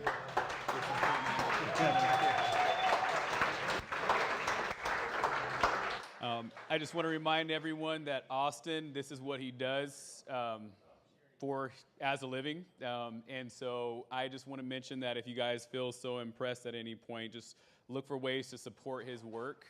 You can find him on pretty much any social media platform. And we just appreciate having him in our little corner here of the Treasure Valley today. So let's give him a little shout out and some love today. Yeah. And I'll hop back. I'll hop back on the mic in probably about 15, 20 minutes to make sure we can get all ready for the 7:30 presentation. We may start just a little longer, make sure he gets time to eat. I'm going to just finish with this one thought. He keeps mentioning the kids, and I want to just say, I think this is one of the reasons why this is so important. We have the ability to ask critical thinking questions, and we're going to be held responsible for that, to not just sit and blindly take whatever is put before us. However, kids don't necessarily have that capacity. They're looking to us to tell them the truth. And I feel like we need to take this very seriously. And I think sometimes but this is the most common question, why does it matter? Because this stuff is one thing, but when we get deeper into these layers of cosmology, the most common question that comes up is, why does it matter? So why does it matter? Because it's at some point it gets a little bit like, whoa, everything is not what I thought it was. And so I think it matters. Well, there's many layers to this. I don't want to answer because I know Austin will probably go into this, but I would say as we unpeel the layers of why it matters, remember the kids, right? Okay, so I'll leave it there for now. All right. All right, everyone. We're going to jump into our next session, Flat Earth 101. If you haven't already, be prepared to enter a head spin for those who haven't taken a dive into this topic yet. Tomorrow, Austin is going to be with us again to take a dive into even further topics around cosmology, and he'll talk about that. But I love this topic because I think it's one of the ways that we can start to see some of the webs of lives that have been spun around us and other ways that we can become free. So that's part of the topics that we want to discuss in this room today. So again, I just want to introduce, for those who are not aware, Austin Whitsitt is coming to us from Florida, and he has been just a wealth of knowledge in answering or researching, I think, things that may be seen as out there topics, but that we do truly believe are important to have for discussion. And he has devoted his life's work to uncovering these hidden agendas and lies around this specific topic of cosmology, NASA and its foundations, flat Earth, and these topics. So I want to just say again, let's give him our support. If you get a chance, you can follow him on various forms of social media. I believe Whitsitt Gets It is one of his names that he goes by. And so just look him up and pass the word, spread the word along so people can start doing their own research around this topic as well. Without further ado, we'll bring Austin on.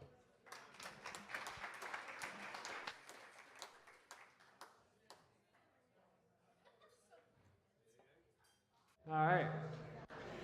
So now for the topic that gets everyone triggered. So I like to say, yeah, the earth is flat, don't make it weird. That's what I say. Because it shouldn't be a big deal, right? If I'm crazy and stupid, then okay, cool, chill out. All right, so this is Flat Earth 101. It was really tough for me to figure out what all to put in here because there's so much information. So I'm just disclaimer, there are many slides. I have a tendency to go a bit fast. I'm sorry in advance. We're open for questions afterwards. And yeah, if you're not familiar with the subject, just brace yourself. I thought it was wild when I first heard it as well. So, all right, let's get into it. Flat Earth 101. So for one, this is typically the way that flat Earth is represented. In the mainstream, it's a disk flying through space. Oh, it's just a flat planet with all the other spherical planets, and water falls off the side, and you think it's a disk in space. No flat earther thinks that. And so from the beginning, you should wonder, why is it that they have to misrepresent what flat earthers think? It's stupid, right? So that's what they do whenever they're lying and someone's talking about the truth. So obviously making fun of this is called a straw man fallacy. I won't go too debate heavy on you guys, but this isn't what we think. This is ridiculous. Every flat earther would agree it's ridiculous. We don't think the Earth's a flat disk flying through space with spherical planets. So, of course, to address the obvious, almost everyone in here, if they don't think the Earth's a globe, they at one point did. We were all told the Earth is a globe in a classroom when we were really young. And we were also told that Santa existed.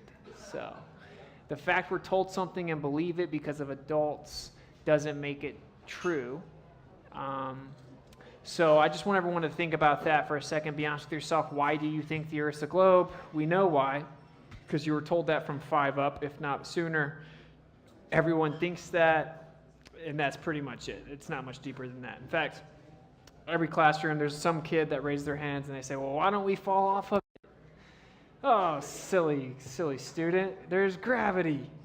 What's gravity? It's what keeps you on the ball. Okay, when's recess? So that's how it works. We all know that's how it works, but I want everyone to think about this. I'm going to break a little bit of logic down here, and I don't want to get too heavy on it, but basically, let's say this. Let's go ahead and cover this. What you experience is not that the Earth is a spinning globe.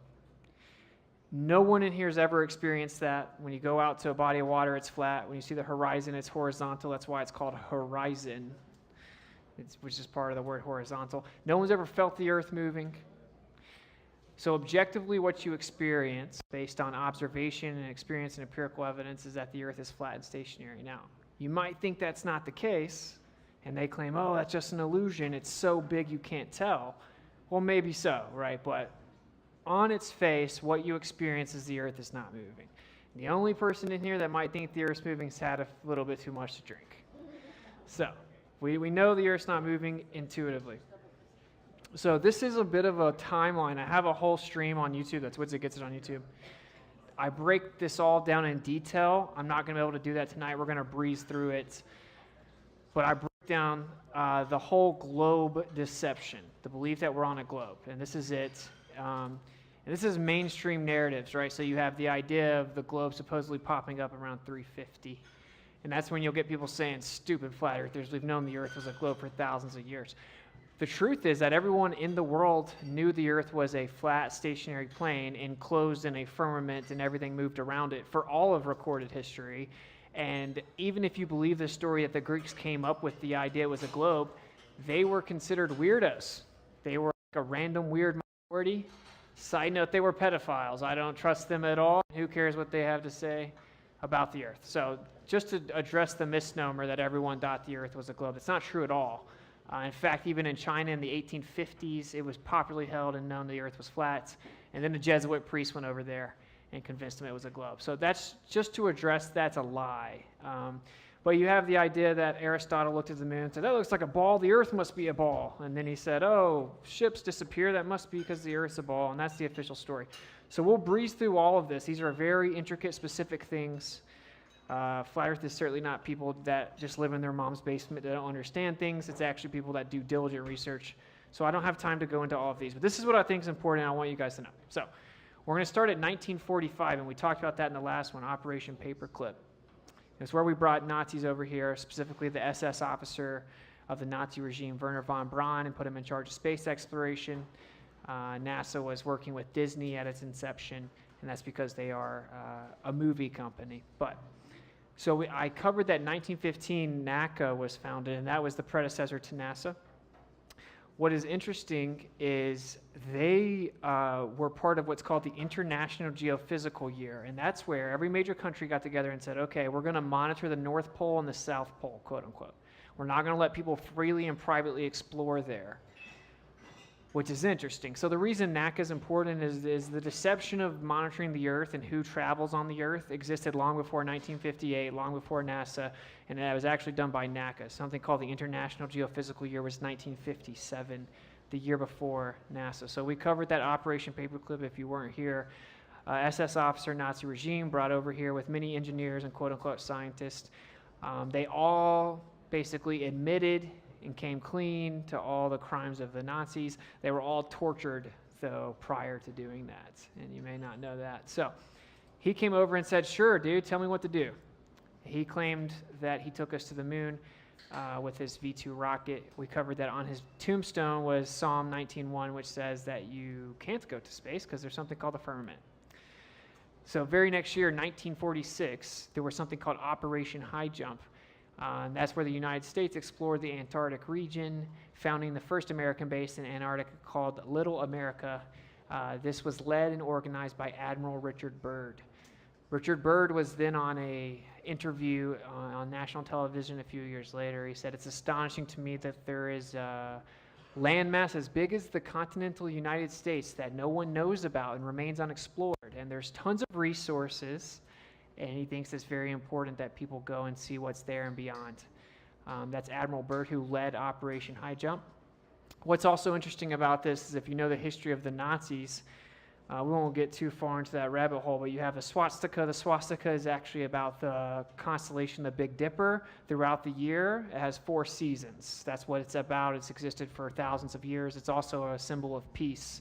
It's nothing to do with what you think it is, according to the mainstream. It's about the Big Dipper. That's why it looks like that's the shape of the Big Dipper, and it changes throughout the year and gives you 4 seasons. You can track the seasons by the position of the Big Dipper. Okay. All that to say, they were very obsessed with ancient knowledge. That's why they picked that as their symbol. It actually gets very weird and occultic, and they believe they track back to what's called the star people, and that's also why they use the symbol of the stars. And don't know how ready everyone is for that, but yeah, they believe that entities came from the sky, and they were offspring of the children that they created. Crazy, not crazy, they believed it. So they were obsessed with ancient civilizations, and then they became obsessed with Antarctica. So if you've researched the Nazis at all, they were infatuated with Antarctica, made many trips there, had undercover bases there. The CIA declassified documents talk about how they were obsessed with Antarctica. So what a coincidence that we bring the Nazis over here, and then all of a sudden we're obsessed with Antarctica.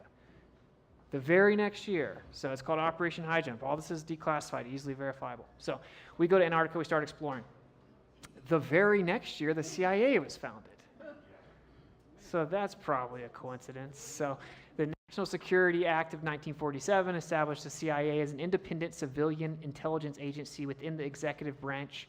The act charged CIA with coordinating the nation's intelligence activities and, among other duties, collecting, evaluating, and disseminating intelligence affecting national security.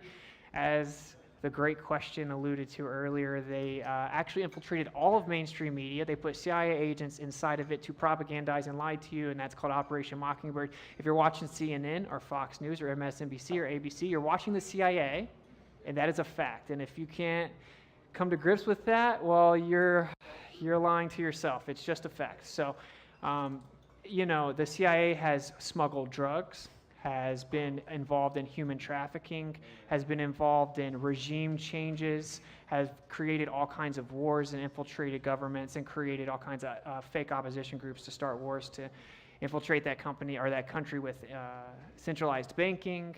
If you look at the CIA, they're as corrupt as they come. They were founded the year after we went and explored Antarctica. So I just wanted to put things into perspective for you guys. We have some very bad actors all around this Antarctica situation. 1948, side note, Wernher von Braun authored a science fiction book called Project Mars. And in this science fiction book, the main character's title is Elon, and he founds the first civilization on Mars. Well, what does Elon Musk claim he's about to do?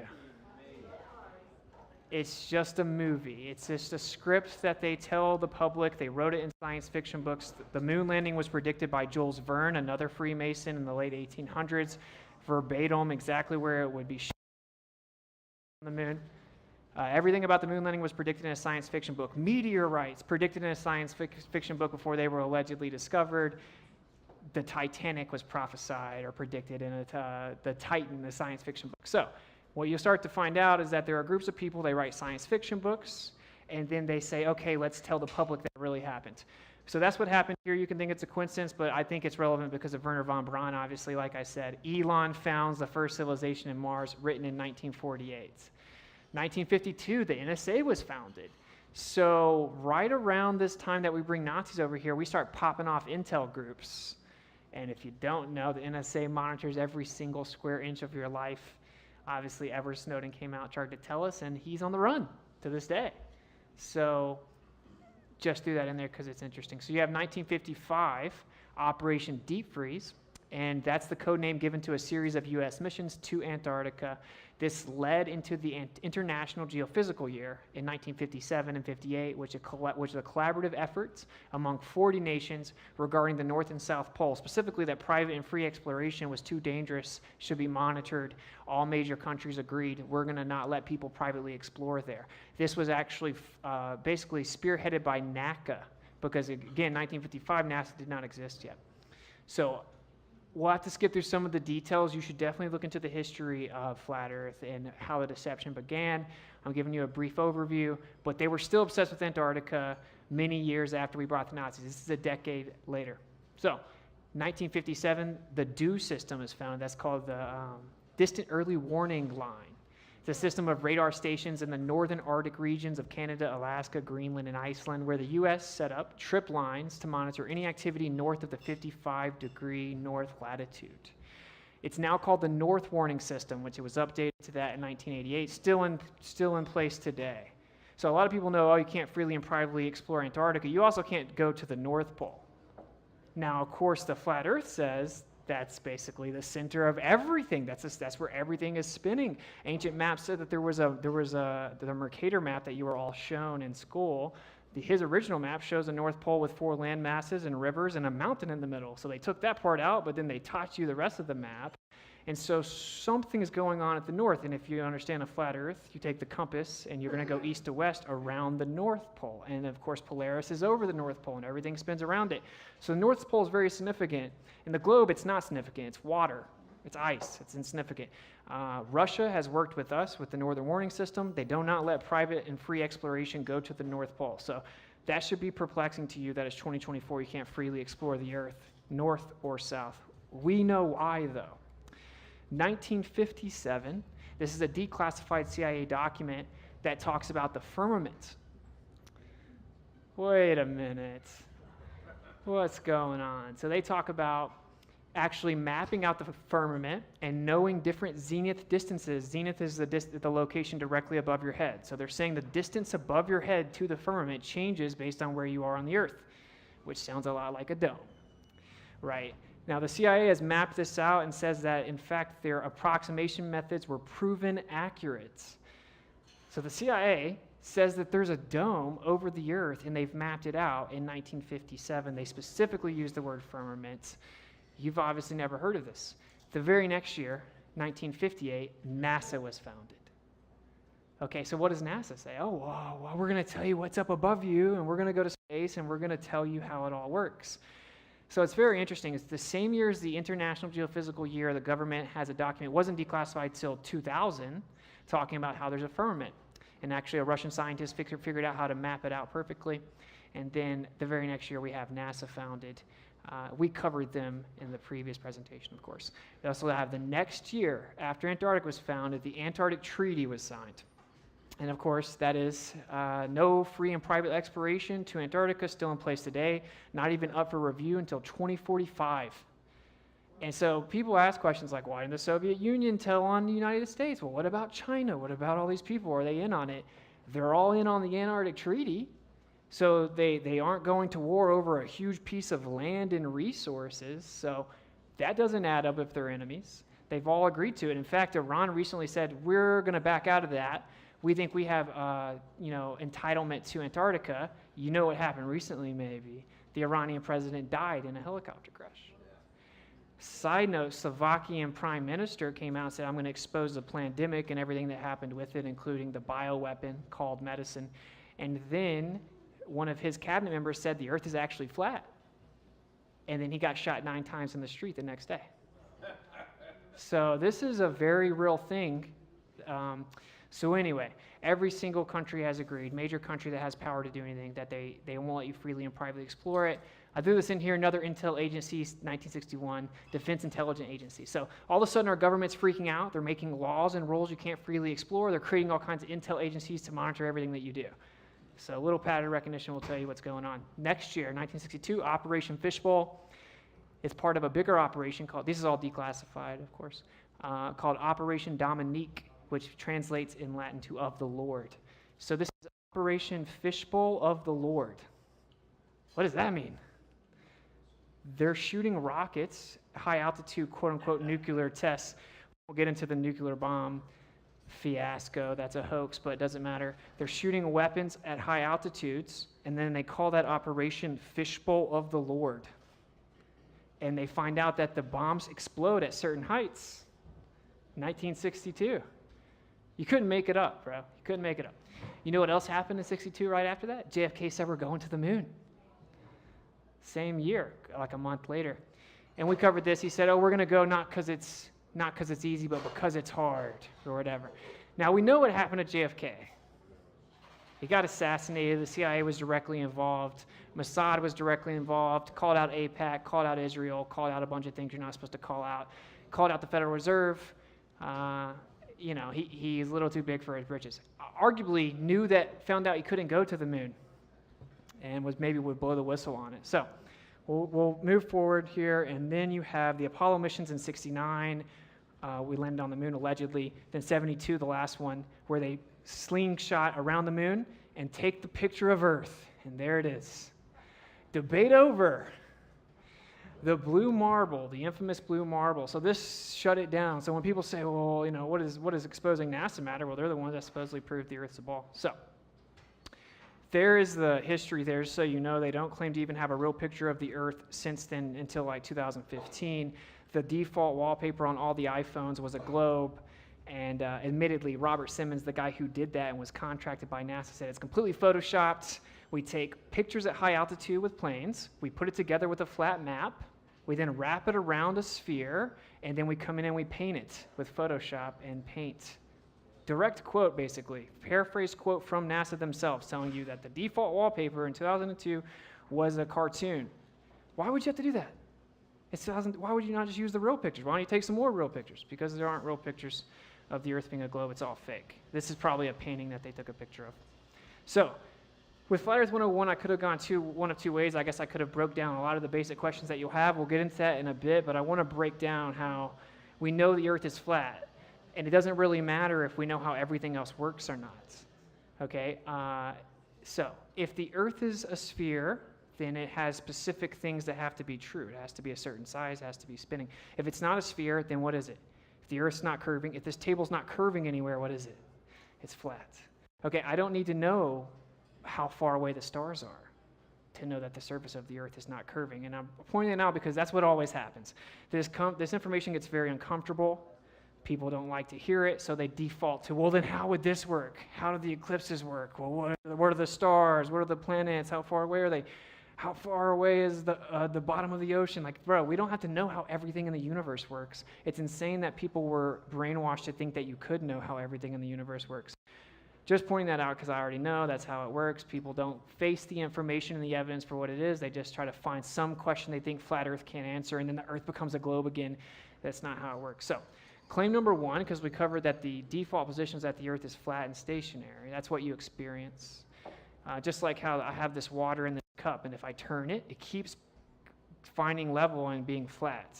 This is called fluid dynamics and fluid statics, just basic physics. Water finds its level. That's why we put fluid in levels when we build things, because water finds its level. Okay, so that's the default position, is that the Earth is flat and stationary. We covered that. So there's another claim that says that's all an illusion, everything's the opposite. So let's cover it. Claim number one is that the Earth is spinning 1,000 miles per hour at the equator, revolving around the sun 66,600 miles per hour on a tilted axis of 23.4 degrees, which taken from a 90-degree angle is, of course, 66.6. So we'll get more into that tomorrow, but also the North and South Arctic circles are at 66.6 degrees. Gravity was discovered in 1666, 666 newtons, or 6.66 in, and it goes on and on. The supposed circumference of the globe Earth in nautical miles is 6 times 6 times 600. The diameter of the moon is 6 times 6 times 60. The amount of 666s in the globe model must be just amazing coincidences. So, maybe it's a signature of someone, huh? So that's the first claim. Second claim is that the Earth is a sphere with a radius value of 3,959 miles. Now, this is 101, but 101 of Flat Earth, you gotta figure this stuff out. Radius is the distance from the center to the outside of a circle or a sphere. It's called a radius. They claim the Earth has that radius. That's very, very important, and we'll get into it. The third claim, the Earth is a sphere in the vacuum of space. These are all cartoons. Notice, by the way, I looked for real ones. They don't exist. They're all cartoons. So that's how you know it's real. So these are the primary three claims we're going to test. The heliocentric model has the burden of proof for these positive claims. Reiterating that because everyone thinks about this backwards. They think, oh no, but how does Flat Earth answer this, this, this, and this? You think everything I experience is backwards and it's all an illusion and the Creator tricked me. You have the burden of proof to prove that everything's the opposite. This is another cartoon if you didn't notice. All right, so claim number 1, that the Earth is moving. And again, just to reiterate so you know exactly how much it's moving allegedly. It's spinning 1,037 miles per hour east of the equator. Most people know this stuff. It's actually wobbling 3 different ways while it's spinning. It's then orbiting around the sun, 66,600 miles per hour. And then it's actually going through the galaxy at 500,000 miles per hour with the sun. The galaxy then goes through space 1.2 million miles per hour. Supposedly we're experiencing all of those motions, but you can go out, it can be completely still. You can balance rocks, pebbles on top of each other 20 feet high. But actually all this is going on.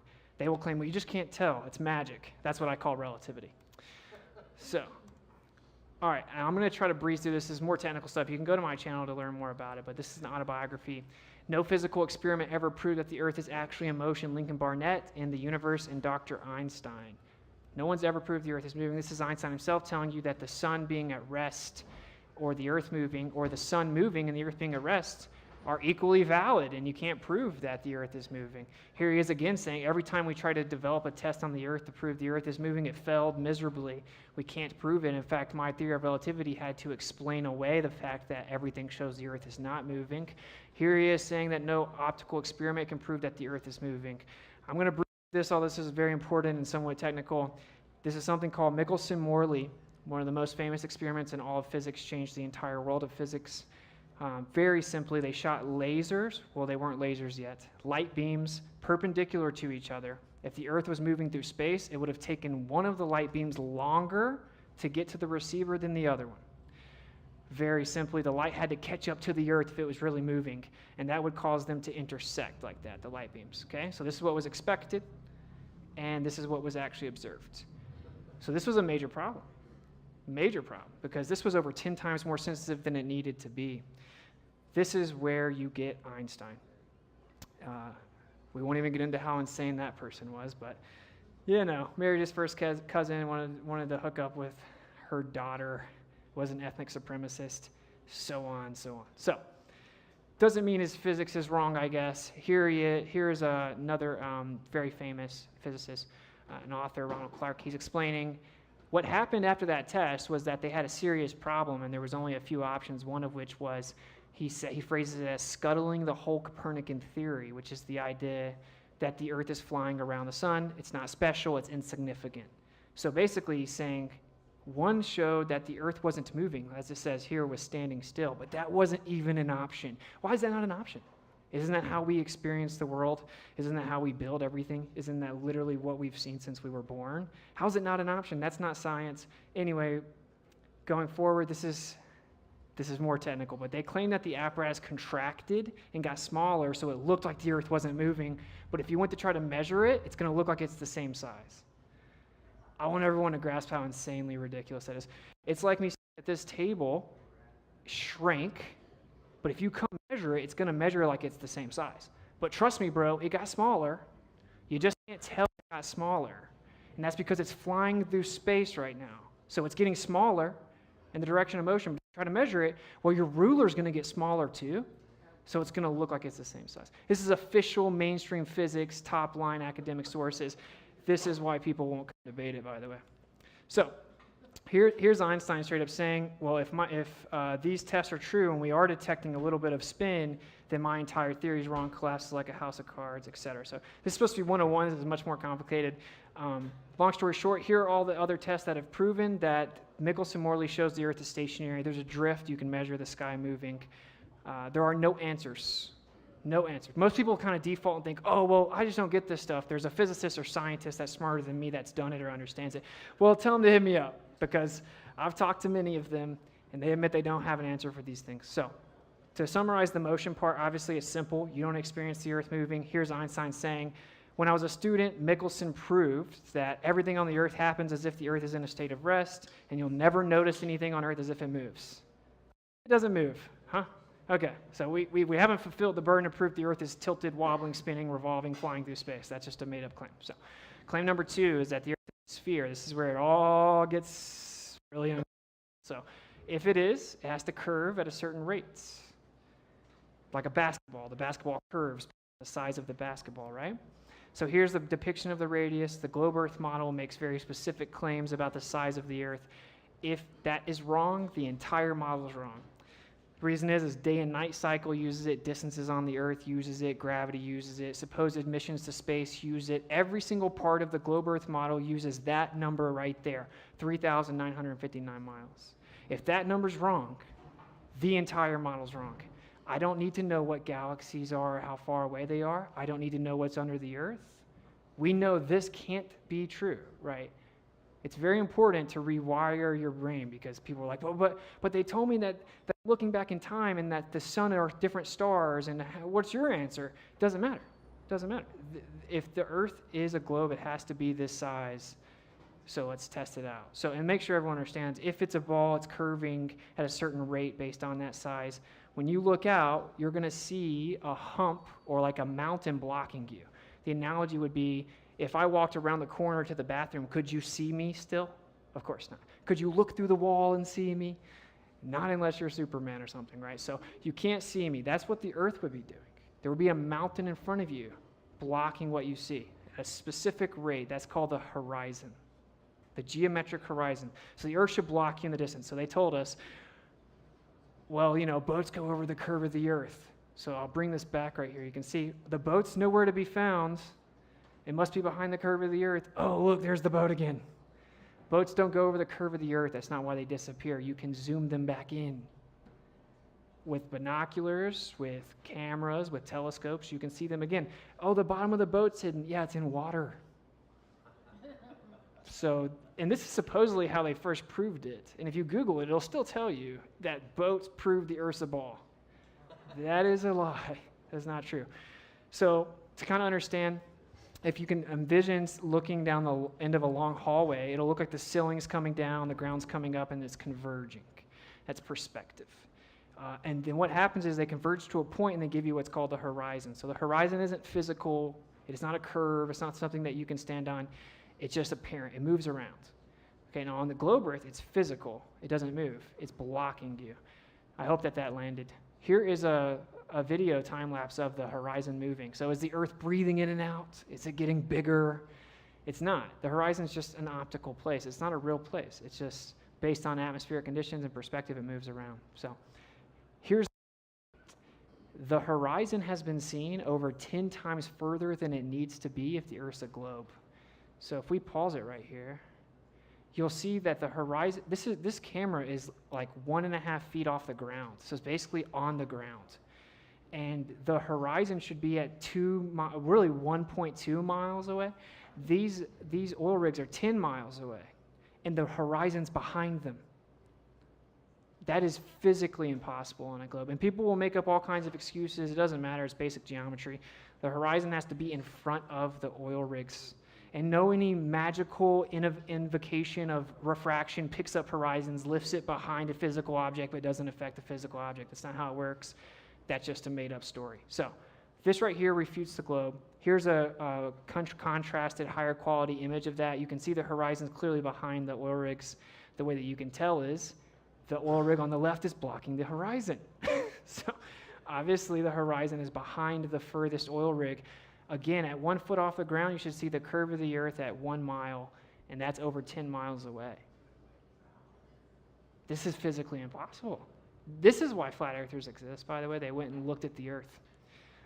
It's going to get a little more uncomfortable, though. So these mountains are 255 miles away from the observer, and the observer is at 9,824 feet. There should be 12,800 feet of curvature blocking those mountains. That means there should be over 2 miles of vertical curvature blocking those mountains. You shouldn't see them. They should be below 2 miles of Earth curvature. Do you guys know how long a mile is? That's a lot. If there are 2 miles of Earth curvature, why am I just looking out, seeing the mountains right in front of me? Now, this is infrared, and the tallest mountain in this picture should be an additional mile below the curve of the Earth. This is a major problem if the Earth's a sphere. It is not possible. The Earth would have to be a sphere of over a 250,000 mile radius. It is not. So there's one observation that's direct refutation. Here is actually in the Guinness Book of World Record for the longest line of sight observation ever. Now, you guys know what line of sight is, right? That means I have to look in a direct line drawn from my eye connects to what I'm seeing. This is how the military uses weapons, for example, LOS, line of sight. This is in the Guinness Book of World Records for the longest observation ever, longest line of sight, 275 miles away. So the observer is 9 miles, or 9,000 feet up. So the mountain should be over 3 miles below the horizon. But the mountains are right there. Now, I got a question. If the earth were flat, what would you see if you looked out to see the mountains? Would you maybe just see the mountains? That's why you see them. I don't know how else to put that, but it's pretty simple. This should be over 3 miles below. This should be over 2.5 miles below. They are not. They are observed. Now, here's the Canigou Mountains observed with the sunset. I'm going to play a short video to explain this.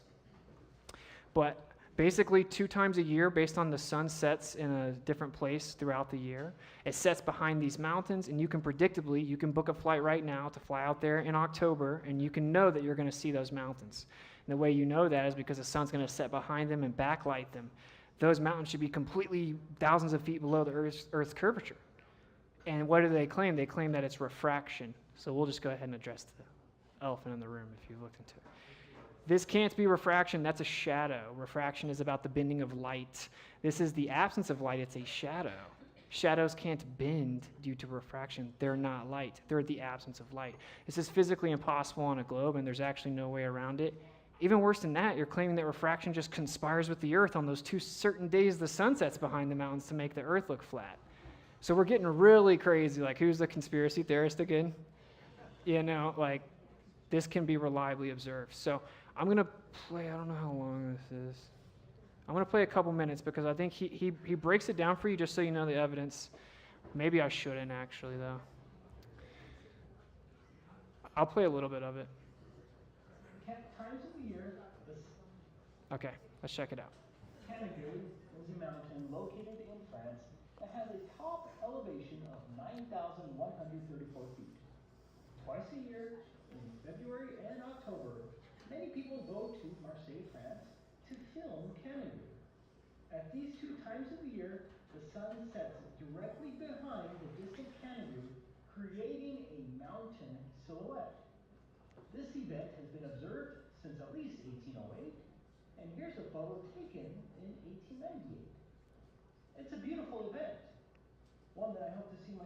So you can see that the mountains are there, right? This is bad for a globe Earth believer. So someday, but it's also a great proof of the flat Earth. Let's look at this long-distance Canigou photo from the Beyond Range website. The distance. So there it is again. Here's the math. I covered the math, but this is the official Earth curvature calculator. This is not a flat Earth math. This is the official claim. Those mountains should be completely blocked by the curve of the Earth. Okay, so long story short, it's been observed multiple times. I wanted you guys to see the video. It's like the prettiest flat Earth proof. So here, we'll watch this video right here and look at how you don't see the mountains. This answers another question people say. Oh, if the Earth was flat, couldn't I see France from here? No, you can't see forever, and that's because light attenuates, which is a fancy way of saying it gets absorbed into the air. So when light's coming to you, it gets absorbed into the air. Eventually, you can't see things anymore. Proof of that is this right here. You cannot see the mountains until the sun gets behind them, if it'll stop tripping, yeah. So this is, even if you thought the Earth was a globe, you'd have to admit, oh, well, the light gets absorbed into the atmosphere and we can't see it. You see how you don't really see the mountains? And actually, if you go right before this, you don't see the mountains at all. I want everyone to kind of get this. If you see here, you don't see the mountains, then you start seeing them. It's because the sun's a super bright light, and now it's not completely absorbed, and now there they are. Now, can we all just be real with each other? Can we level with each other? Those are just the mountains. We're just seeing the mountains. The alternative claim is that's an illusion. Those aren't there. If you think the Earth's a globe, you have to think that those mountains are not actually there. Well, I can book a flight right now and go see them on a specific day. So that is a direct falsification of the Earth being a globe. Here are some more, and then we'll get into some of the basic questions people typically have. You can do something, everyone in here can do it for like $10. You can take a mirror, go to the beach, and you can reflect light with a mirror. You can stand on the other side based on how far away you are. The earth should curve and block the mirror. You have to have a direct line of sight with that mirror because the light has to reflect at a certain angle to see it. We've done mirror flashes over 20, 25 miles on the beach, directly on the beach. Should be under like a mountain of curvature, yet you can just see it flashing. In fact, the military has used this for years because it's a silent form of communication to people to know target acquirement and know their position. So the people will use little pocket mirror flashes in the military because then they can't hijack the comms and hear where they're at. So the military knows that the earth is flat. Here's something called specular reflections, a proof that everyone can go look at for themselves as well. So I put these in here. You see the mountain is reflected on the water. People have probably seen this before. If the water begins to move just a little bit, you see how the picture gets distorted. Okay, that's called a diffused reflection, meaning if the surface is not flat, the light will not reflect and you will not get one of these.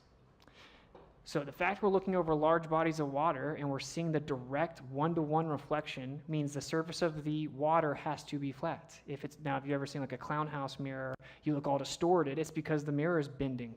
If the water's bending, you can't get a reflection. It's called a specular reflection.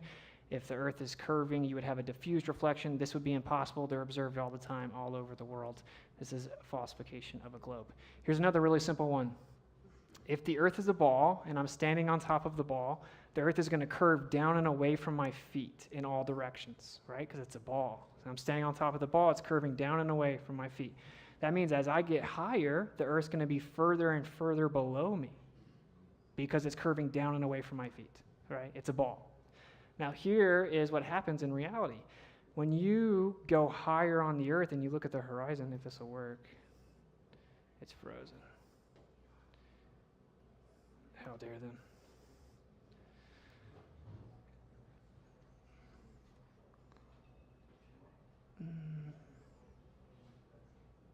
All right, doesn't matter. It's not working. Anyway, what happens is the horizon rises with the drone in this footage, meaning that as you go higher, the horizon, which should be the curve of the earth, should be going down and away from you, actually comes up with you. Well, that's what happens on a flat earth. Coincidence 4,000. All right, here's another one. Radio waves can be sent over 10,000 miles with no curvature obstruction. This requires a bit of a history lesson, but there are many people probably know someone with a ham radio license. And they falsify the globe on a daily basis. So this is how radio waves work. They're actually light. They're non-visible spectrum of light. Most people don't know. We only see about 1% of the spectrum of light. So back in the day in 1901, Marconi sent radio waves across the Atlantic Ocean, and he sent them like 2,200 miles, and everyone's like, bro, you're crazy, you're not going to be able to do that. The curvature of the Earth is going to block the radio wave at like 200 miles. You can't do that. He's like, oh, I'm going to try it anyway. First attempt, successfully sent it, line of sight, horizontal, 2,200 miles. Official history, by the way. History.com will actually tell you that exact story. So then what did they do? Did they accept, oh, the Earth is flat? Of course not. They said there must be a layer around the Earth where the Earth or the radio wave reflects back down to the Earth. And so, because of course, if I shoot something out straight and the Earth's curving underneath me, it's going to start going towards space. Oh, well, there's something up there that's going to reflect it back down, and it's pure coincidence it landed right where you had that station that was trying to receive the signal. So that's a cool story, and it's called the ionosphere. And they claim that it goes 30 to 40 megahertz. So to keep it pretty simple, it's just the frequency of the wave. The problem is, if anything is over that frequency, it goes right through it. And this can be tested in the lab, right? Ionized gas is called plasma. So when there's a charged up gas, it's called plasma. It'll reflect radio waves. But if the signal's higher than the frequency of the plasma, it'll go right through it. We have radio waves, here are a few, 106 megahertz, so well over 30, going 2,500 miles. These are the world amateur records. 2,100 miles, 2,500 miles, 2,700 miles. And these are not even the worst ones. We have them going up into the gigahertz, going hundreds or thousands of miles. Direct line of sight, horizontal propagation refutes the globe. So this happens every day. That's a problem. Again, they claim it bounces off the ionosphere. These frequencies are too high to do that. So how are we receiving them thousands of miles away? Here's a military document called Propagation of Electromagnetic Fields Over a Flat Earth. In order to create a ground weapon system, they had to assume the Earth was flat, specifically a dielectric plane. Here's another Army military document. Computationally efficient algorithms for estimating the angle of arrival of helicopters using acoustic rays. So to interpret their data of sending out sound waves at the ground to land, had to assume the Earth was flat. That's a major problem because if it's reflecting off a sphere, it's going to be at a different rate or duration. Derivation and definition of a linear aircraft model. In this document, it says you have to assume a flat and stationary, non-rotating surface of Earth. I will tell you there are maybe thousands of these. So it's no secret. The excuse is they do it just because the math is simpler. No, it's because it won't work if you don't treat the Earth like it's flat. And specifically, math or no math, this wouldn't work the same if the Earth was a globe. So the military knows, and side note, I'll plug this real quick, this is anecdotal, but former Air Force pilot got kicked out because he wouldn't let them genetically modify him recently, a veteran for almost 3 decades.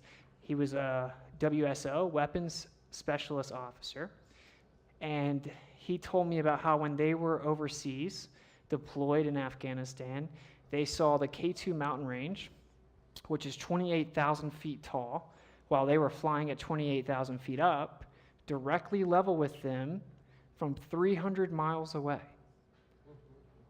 So according to the globe Earth, those mountains should have been way below them, multiple degrees below them. He used an actual targeting pod in his weapons specialist officer seat in the back of the plane to spot those mountains were directly level with him. That's really impossible. I mean, refraction doesn't help with that. I mean, this guy obviously has to remain anonymous. I actually verified his identity, his name, looked him up and everything, but he's afraid to come out for obvious reasons. He still contracts through them. So that's pretty telling. He's given me like 5 different evidences. He said that all the technology they use in the Air Force the Earth has to be flat.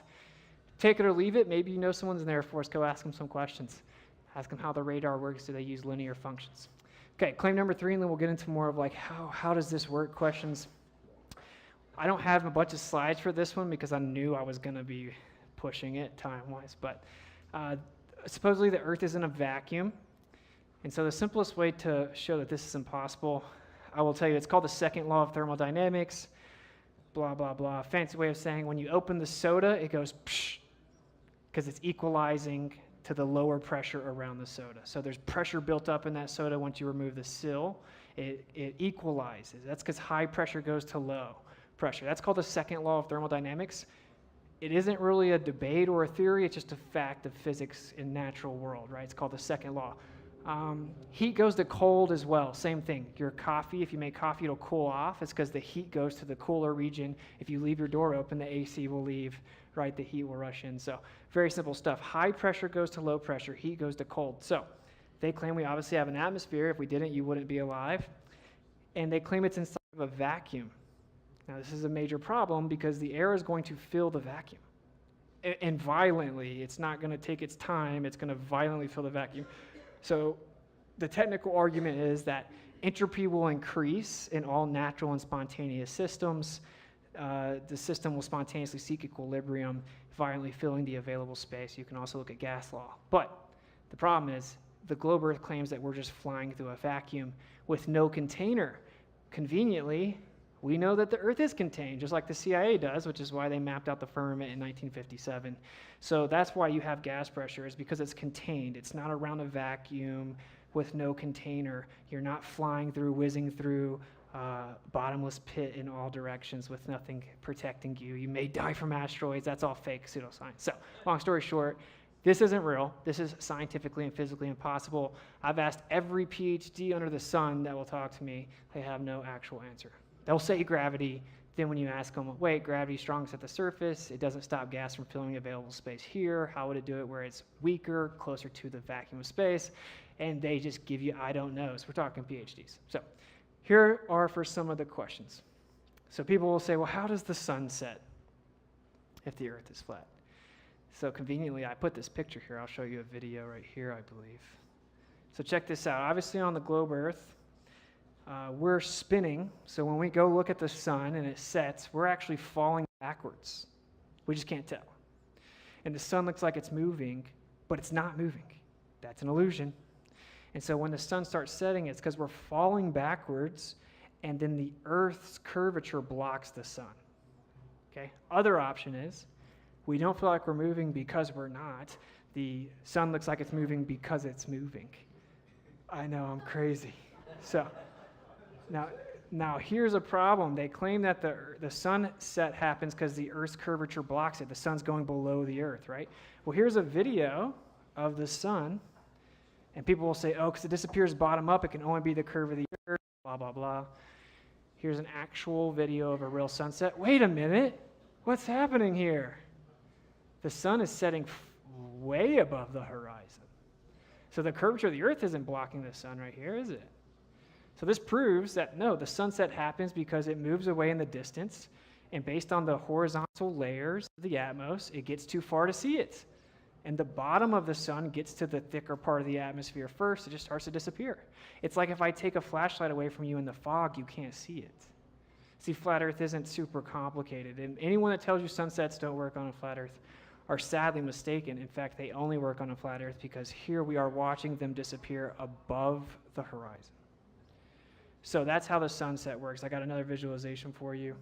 Here's a time lapse of the sun. As you can see, does it look like the sun's moving away from us? Well, the globe says the sun's the same distance the whole time, and we're just spinning, falling away from it. We can clearly see that the sun's just moving away from us.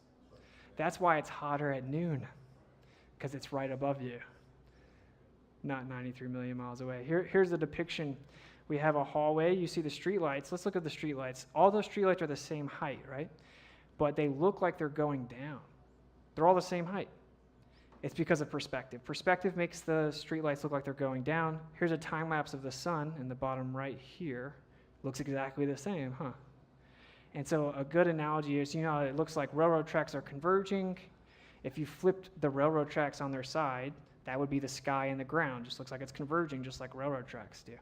And the sun is moving away. Looks like it's going down like the streetlights do. Eventually you can't see it because it gets too far away. So that's how the sunset works. Here's one of my favorite videos ever. This is my friend Rakia Life. He's in Louisiana. But watch the sun here. This is pretty fascinating. What you will find if you look this up is sunsets debunk flat Earth, and they can only exist if the Earth's a globe, and they disappear bottom up because they go behind the curve of the Earth and all this stuff.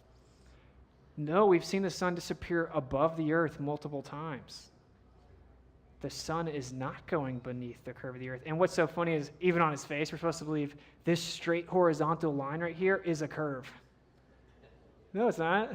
It's called a horizontal horizon. But if you look here, this is super cool to me.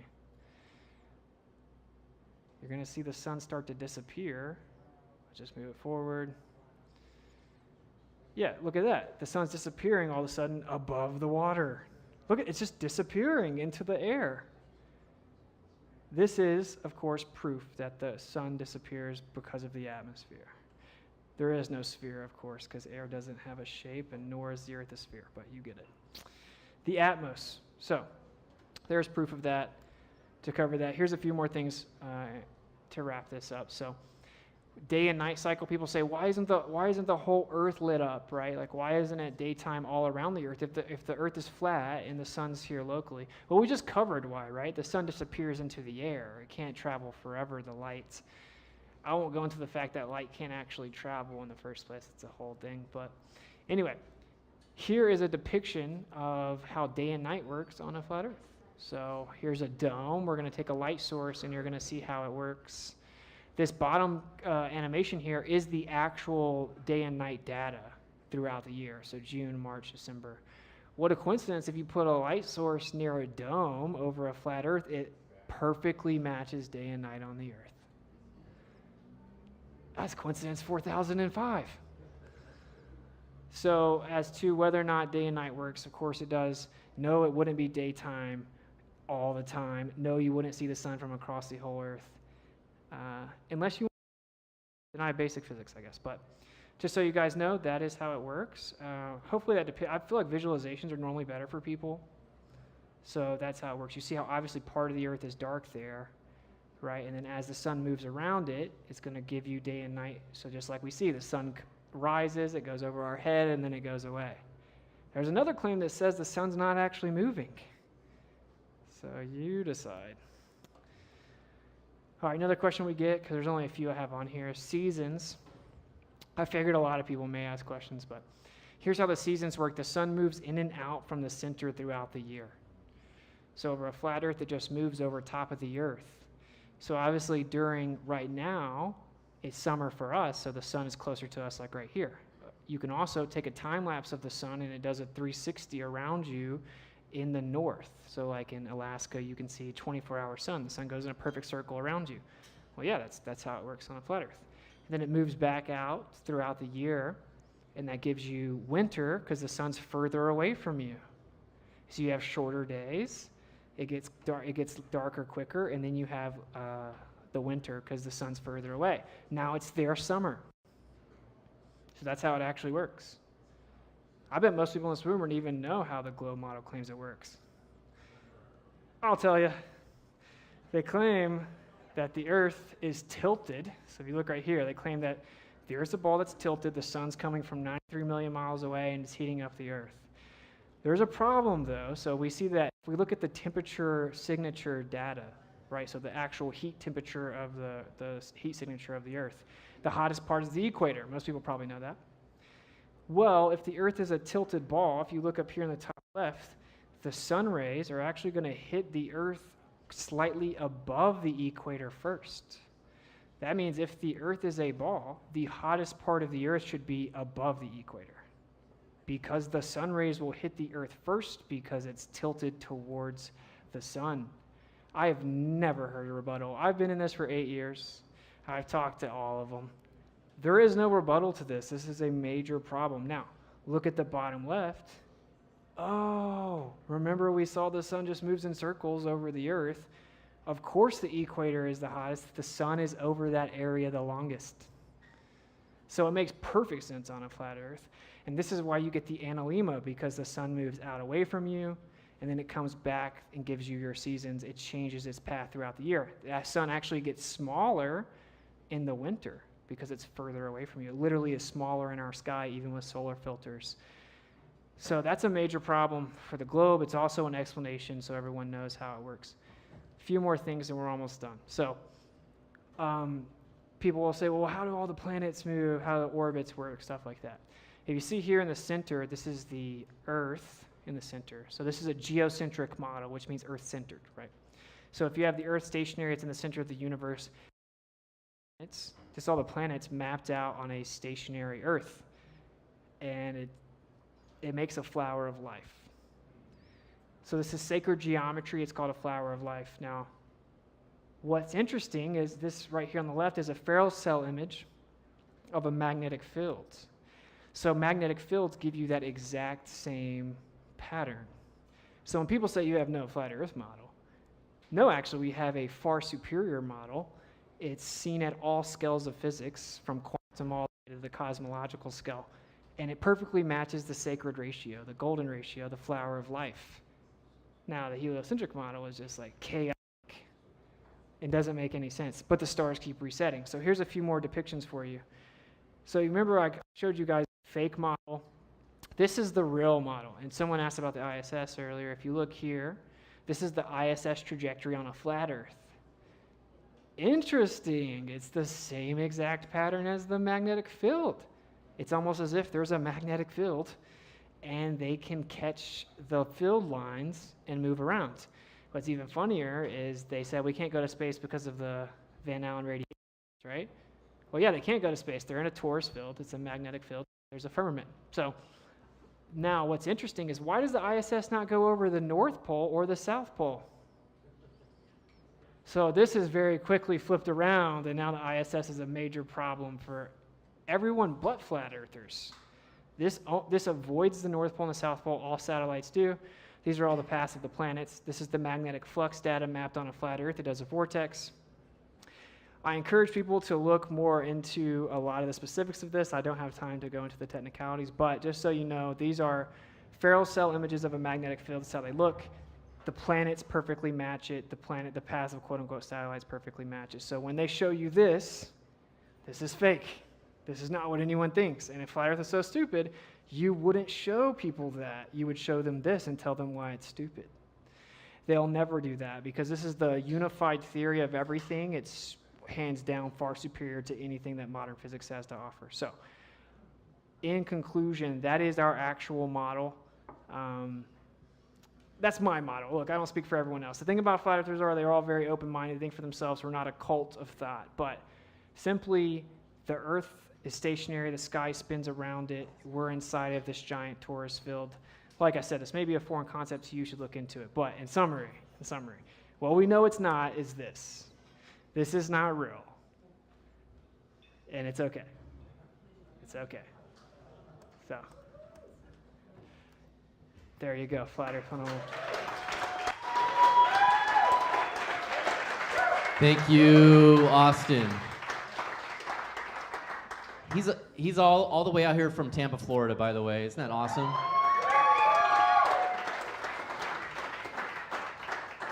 So here's what we're going to do. We're going to take a 5-minute break, potty break, get a drink break, and then think of the whatever. Feel free to think of a question that just annihilates everything he just said.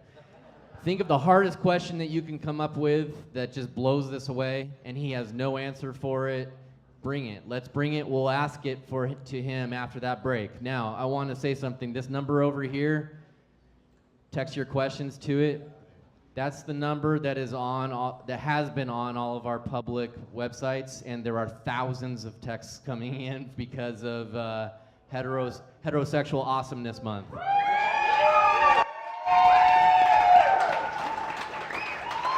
So, as my phone is like zzz, zzz, zzz, zzz in my pocket, I don't think this is gonna work. So if you sent a message in already, I'll try to dig it up. But you don't need to be embarrassed. Just stand up, ask your flat Earth question. It's okay. And we'll go around. I'm gonna walk around to you and you ask the question instead of doing it this way. Let's just go around. I'll hand the mic to you, ask the question, he's gonna answer it. 5 minutes, take a break. Talk to you soon.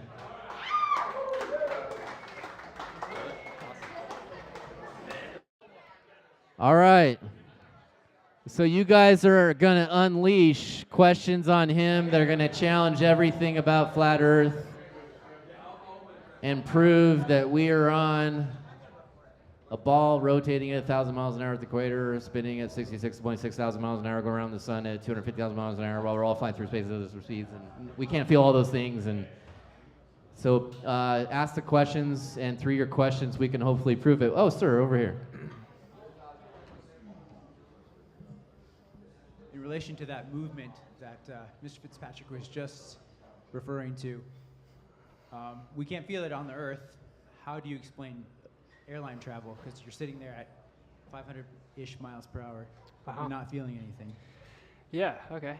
So yeah, people often say, well, you don't feel a plane moving, basically what you're saying. That's why you don't feel the Earth. Well, you're in a contained system, so take the top off the plane, what happens? You're gonna feel it. And the other problem with that is that we have interferometry. So that's highly precise measurement. It uses light. It can detect motion even if you can't feel it. So yes, the globe model says that specifically the Earth is so big that you can't feel it because it's rotating so slow in relation to its size. But you could measure it with interferometry. And interferometry proved the Earth is not moving. That's why the current model says, oh, you could never prove the Earth is moving because time slows down. Everything gets smaller, but you can't tell, and it creates the illusion the Earth's not moving. So I would say, well, yeah, that's a closed system. It's not the same. Secondly, what happens when you run into turbulence? You feel it. What happens when the plane turns? You feel it. Well, we're supposedly spinning. That's turning. We're supposedly turning around the sun. So that's a change. We're also like wobbling 3 different ways. No one's even told me how that's possible. I don't know what that means. Wobbling 3 different ways at the same time is physically impossible. But anyway, long story short, the change in direction would be acceleration, which means you would feel it. That's why when I press the gas in a car, I fill it. Now, the idea is if you go to a constant velocity, you won't fill it. So in a plane, they get to 500 and they maintain it. So that's that's the problem, is that we're moving in curved paths. According to the heliocentric model, we would fill it moving. It's not a closed system. And even if you want to believe you couldn't fill it, the interferometry would measure and it did not. Where is the Earth accelerating or decelerating? So anything that's moving in a curved path has to be accelerating because it's changing speed. So because to continue to curve back around, it has to slow down and speed back up. Same thing with when it's supposedly orbiting, it banks and curves back around the sun. So it has to slow down and curve and then bank and then come back and speed up. So the technical answer is anything that is rotating is technically accelerating because of a change of direction.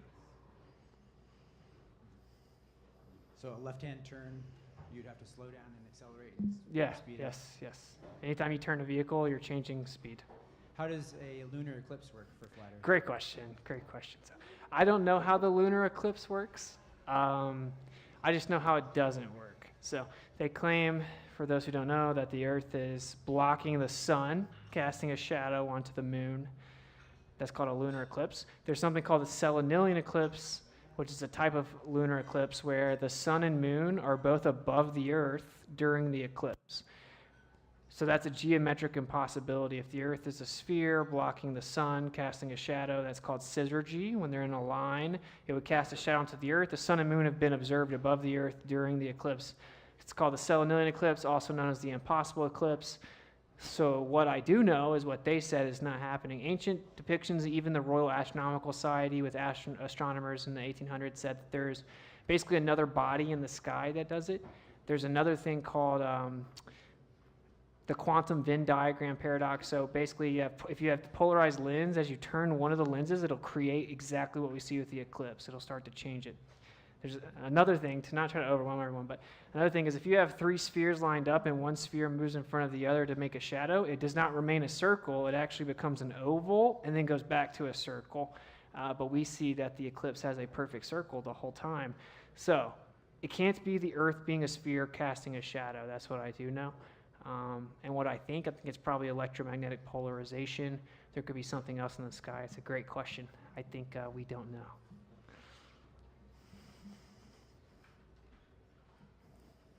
Yes, sir. Your name? My name is Tim Taylor, and there is a gentleman who is a fervent advocate of flat Earth over in, I believe, Seattle, and he, on one of his videos, showed a person with a device that measured the temperature of the shadow of the moon. And we all know that in sunlight, in the shade, it's cooler. But in the moonlight, the shade was colder. Could you speak of that? And then also, once again, mention some of the names behind the Flat Earth movement. Yeah. Okay, I'll start there. So I'm going to shout out my boy again if you weren't here earlier, Dave Weiss, Deep Inside the Rabbit Hole. So that's DIRTH. But you can go to the App Store and type in Flat Earth. There's an app. It's called the Flat Earth Sun, Moon, and Zodiac Clock app. Just type in Flat Earth. I told him it's way too long. What can you do? People don't listen. So you go to the question mark there, and all the questions that you're going to come up with, and some have already been answered. And if they couldn't have been answered, we wouldn't exist. Right? We thought of those questions too, trust me. So Flat Earth app, that's Dave Weiss. You have Eric Dubé, who is one of the first people I heard of. Disclaimer again, I don't agree with everything that all these people do, but that's what being open-minded means. You're not going to agree with everyone and everything. Jaron from Jaronism, Alan from Space Audit, Shane, Toby from Ether Cosmology. So those are some things to look up. Yes, so basically what he's saying is that the current model says that the moonlight is the sunlight reflecting off the moon. And so what that would mean is that the light is hot, and so when you get in the shade of the moonlight, it would get colder. But people have used many different methods to measure the temperature, and it's actually warmer in the shade than it is in moonlight. So it's very interesting. It's as if the moonlight is cold. That would kind of refute the idea that it's reflecting sunlight.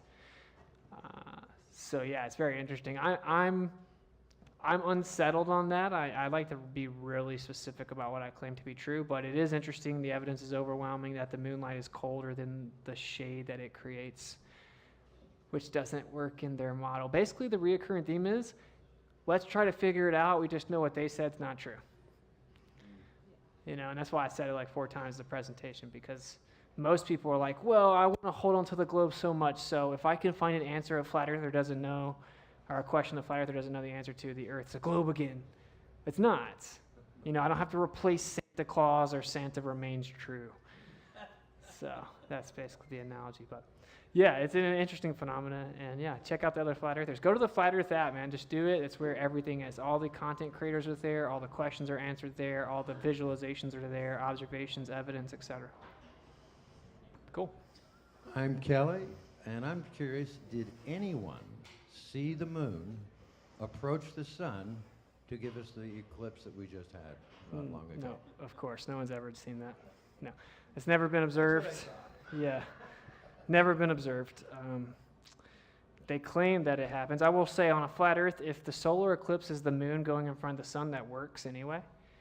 That's not a problem for flat earth, but like you said, it's never actually been observed, the moon approaching the sun. I will say this, in case you don't know.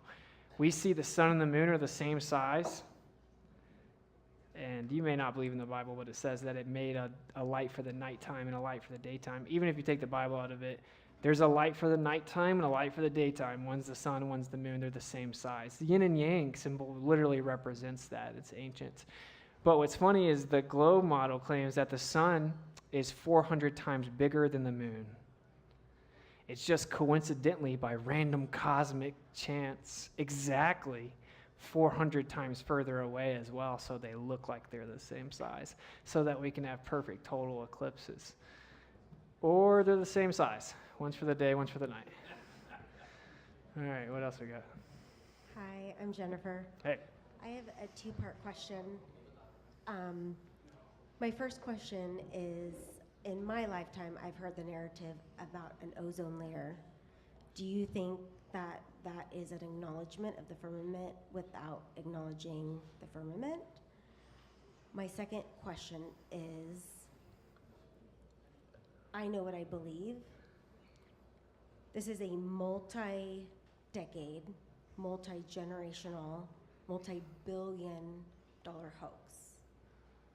Not even talking about the elaborateness of this. What do you think the purpose of that is? Oh, the $1,000,000 question. He said he's going to cover it. No, I'm not. No, I'm just kidding. I'm kidding. Yeah. See, I was saving it for him, man.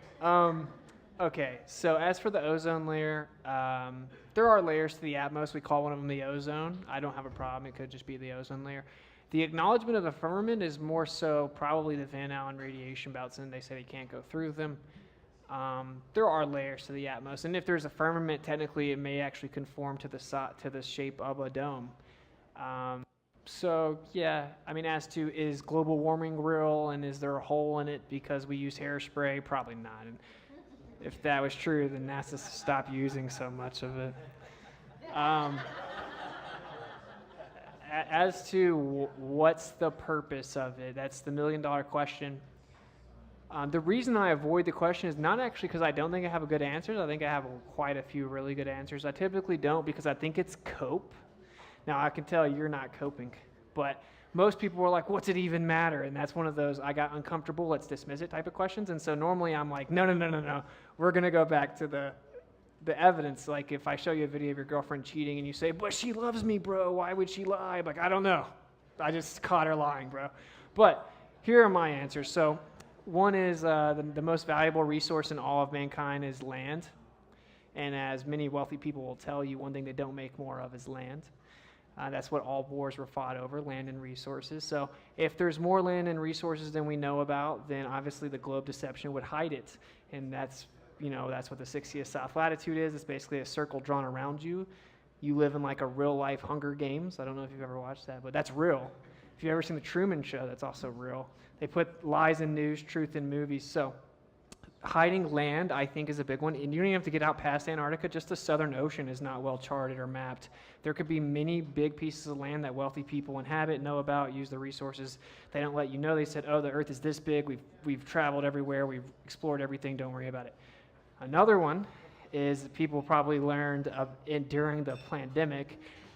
This is a super powerful way to brainwash people when you convince them to not believe what's right in front of their eyes. So they told people, hey man, the air is going to kill you.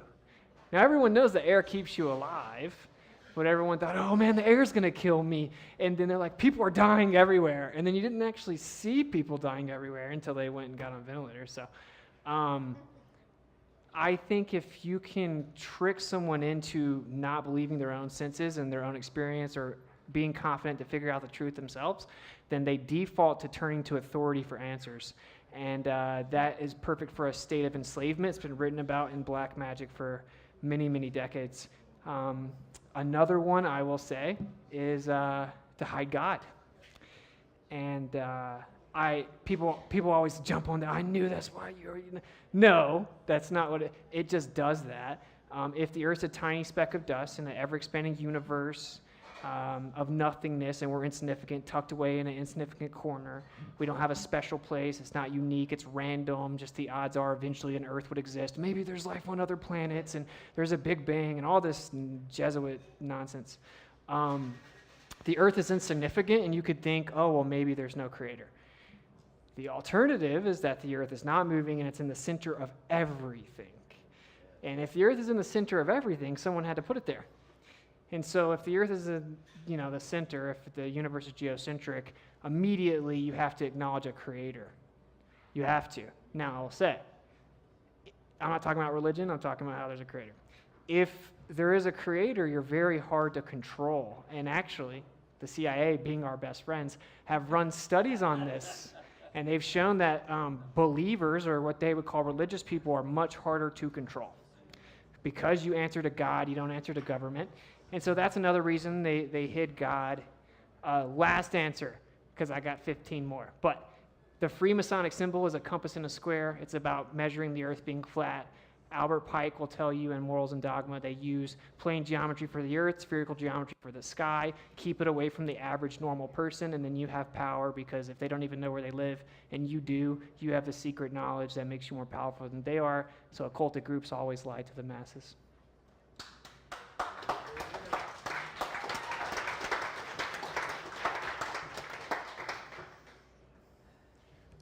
My name's Ian, asking this question on behalf of my dad, John. So, according to Hugh Ross, who's a Christian astrophysicist, if you take a flight from Athens to Johannesburg, which is over the equator, north to south flight, and you look out your window, you'll slowly see the stellar constellations turn upside down. And he claims that does not work on a flat Earth. How do you refute that?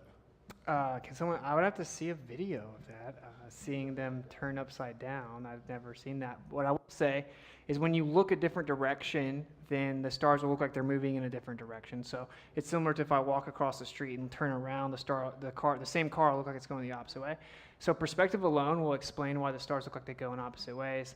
I will tell you though, if what you just said is true and we're on a globe and it's flipping us upside down, then when I take a gyroscope, the gyroscope, which remains level and maintains what's called rigidity in space, it would slowly tilt as we fly and then flip over. And newsflash, it doesn't do that. So the Earth is not a sphere. We're not flying over a sphere. That would be my answer. I would be interested to see time lapse. I've seen time lapse of northeast, southwest flights, and I never saw the stars do anything like that. So I'm not sure where he got that, to be honest, brother. Shooting stars coming up from the horizon. People mention that. Is that legit argument or not? That's one of my arguments, actually. So no one's ever been able to show me stars coming directly up from the horizon. If you're on a globe, think about it. Because trust me, you have to think about it really hard because it's all just so insane. Stars are beneath your feet right now because you're on a globe. There's no up or down. So stars, you're swimming in stars, they're beneath your feet. So that means that shooting stars should come up directly from the horizon. They should be coming up from underneath you. That doesn't actually happen. It's interesting that someone else asks that, but they'll come from angles or come from above you or come from the side, or if they ever look like they're coming up from the horizon, they'll be coming behind mountains or at an angle. They should be able to come straight up from the horizon if the Earth's a ball, specifically over the marine horizon, over ocean, and that's never been observed. Trust me, I have the people that if it existed, they would have found it. They couldn't. And I'll also say I did time-lapse over the ocean all throughout my tour when I toured the U.S., and the star trails actually don't even intersect with the ocean. They stop above them, which goes to how the stars don't come up from the horizon. So that sounds good. If someone can show me a video of stars coming directly up from the horizon, I'll check it out. Wouldn't necessarily disprove flat Earth because perspective makes things look like they go down, but I've never seen, don't think it exists. I think that actually falsifies the globe. Hello, my name's Heather. I have a question about homeschooling. So other than Dave's app answering questions on that, is there anyone you know of that helps people explain this to little kids?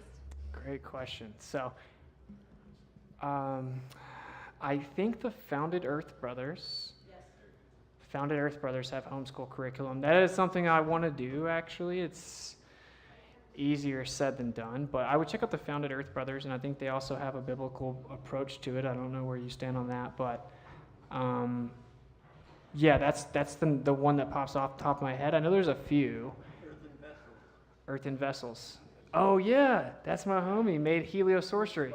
Yes, he made heliosorcery. Check that out as well. That you should actually show them that movie. He's cool. That's my homie. So yeah, heliosorcery. So Earth and Vessels, and we got Founded Earth Brothers. And I will say I want to work on one as well, because that's the most important thing. We teach children what to think, not how to think. No one understands logic, and then they're just told fairy tales about dinosaurs and space dust. So. Going off my just real elementary remembrance of science and everything, craters that are on the Earth and the Moon, what's the problem with those as far as like what they say and claim, asteroids and things? What would it really look like? Do those actually indicate that an asteroid or something hit the Earth? Do you have any comments on that? Yeah, so like I kind of alluded to, the idea of asteroids hitting the Earth and making craters or meteorites was written about in a Freemasonic science fiction novel before they were ever alleged discovered. Just food for thought. It doesn't mean it's not real, but it's a reoccurring theme. They write about it in a science fiction book written by a Mason, and then they tell everyone it happened. So I guess they're savants and prophets or something, or they're liars. I don't know. So anyway, I will say they claim that they're all making perfect circles because, a lot of people will say, why do the asteroids, if they come in at an angle, wouldn't they skid on the ground? Wouldn't they create like different, disproportionate impacts? Because if you think about it, to get a perfect circle, you would think that it needs to come in and hit at 90 degrees. But the odds are that they'd be coming in from like every other angle, including with the moon, and so you'd have skid marks, right? And you'll never see a skid mark. They just kind of hand-wave dismiss that, they being the official answer. They say the reason that they look like they're from 90 degrees is because the impact is so intense. It's an explosion, and the explosion overcomes the angle that it hit at or whatever. And then I'll even tell you what it looks like the actual truth is that water will come from underneath the Earth, and the ground implodes where the water came from, and it makes that exact same thing that people call meteorites. It's been observed, even documented and videoed. Also, plasma does it. As for the moon, bubbles and plasma implode and make exactly what we see in the moon. It's been replicated in the lab. No evidence that rocks fall from the sky and make craters. What's up? What's up? Hey, I'm Josh. I just want to thank Old State Saloon for this opportunity, and thank you for coming and sharing your stuff with us. This is new to me. I love Jesus, and so I would like to know how this is like shown in a biblical Jesus, God created the universe, all that stuff, like way. That. Oh, I'm too early. I'm sorry. He said tomorrow night. I can hear. Yeah. Anyway, thank you, sir. I'd love to hear your response. Yeah, of course. Like you said, that is tomorrow night's topic, biblical cosmology, also referred to as Hebrew cosmology. So all academia will tell you that the Bible describes the earth as a plane with a firmament that's not moving, and there's water above us being held back by the firmament. There's actually water below us and water all around us. What they'll say, what modern Christianity will say is, well, they just wrote through the lens of what they knew at the time. And so I guess you could say that about everything. Maybe you believe in evolution and the Big Bang. Maybe there are 47 genders, and they just didn't know. And then obviously the Messiah, came to earth and then forgot to tell all the Hebrew authors and prophets and people that they were completely wrong about the first book. So I find that hard to believe, but simply put, it says the earth is immovable and fixed. It's on pillars, it has corners, it has a firmament that's beaten out strong as bronze. It's like a tent stretched out over us to protect us, holds back the waters. The flood came because it was opened up and water came in. First time it ever rained was because the firmament was opened up. There's water below us. It also says that the strongest winds on earth are out in the south, and Antarctica is known to be the strongest, and the Hebrew authors obviously knew that somehow. It also says that man will never know the dimensions of the earth, and the day that they're able to actually measure the dimensions of earth, he'll stop loving his people. And so, that doesn't add up to knowing it's 24,901 miles circumference. So that's a brief intro to it. I'll cover it tomorrow in depth, but yeah, now I will say this again.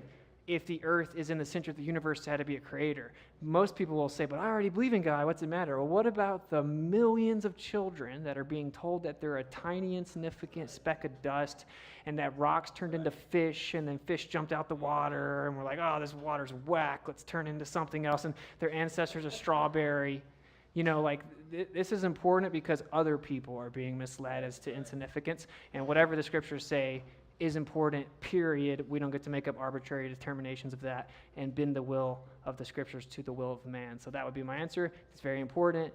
It proves the scriptures are literally true, describing creation, and it's being undermined. I think that's actually the main reason for the lie. So.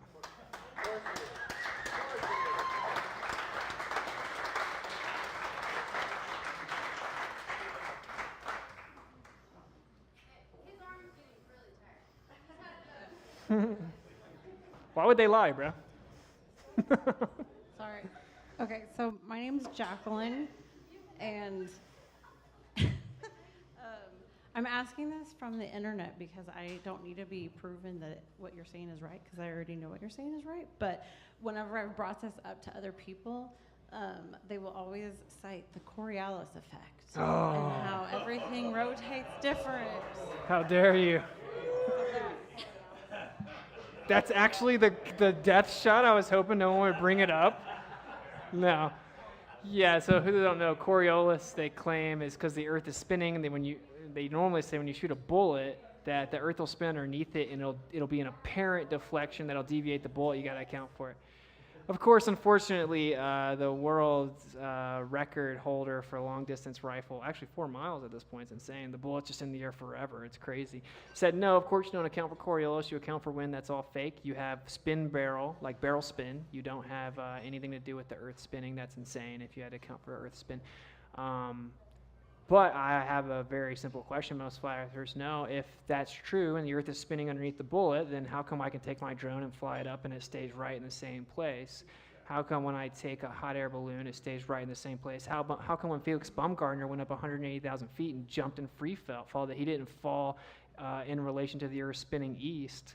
He actually fell the opposite direction, almost 40 miles. So long story short, that's just a made-up story that would have to exist if the earth were in fact a spinning sphere. And that doesn't exist, and like I said, interferometry proves that as well. But yeah, ask them how. Why does the Earth get to pick and choose when Coriolis is real? That's what I would say.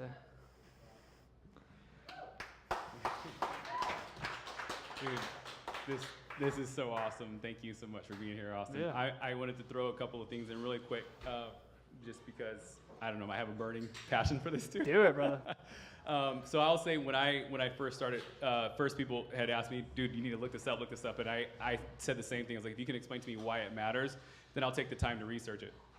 And then layers, you know, my wife telling me, look into this, look into that, as far as like the health sector. And then it's like, look into the COVID scam or the vaccine. And there's just more and more layers start to unravel. And so at some point it led me to this conversation. I want to mention this. Some of you all have not looked into this yet. And I just think it's awesome that we're having this conversation in public space. You're not expected to go home tonight and be like, oh, I believe that the earth is flat, because it's a process. It is going to be great. You may do some research, and then all of a sudden you're going to start second guessing yourself because you see Paramount Pictures or some whatever movie comes on, or the screensaver on your TV is a globe, and you're like, see, it is a globe. You know, it's the craziest stuff that'll make you question, even though it makes absolutely no sense. And it just shows the power of programming. So what I want to actually encourage you all to do is take this information and use it as a launching point to go do your own research. And I'm sorry if I'm stealing something you were going to say.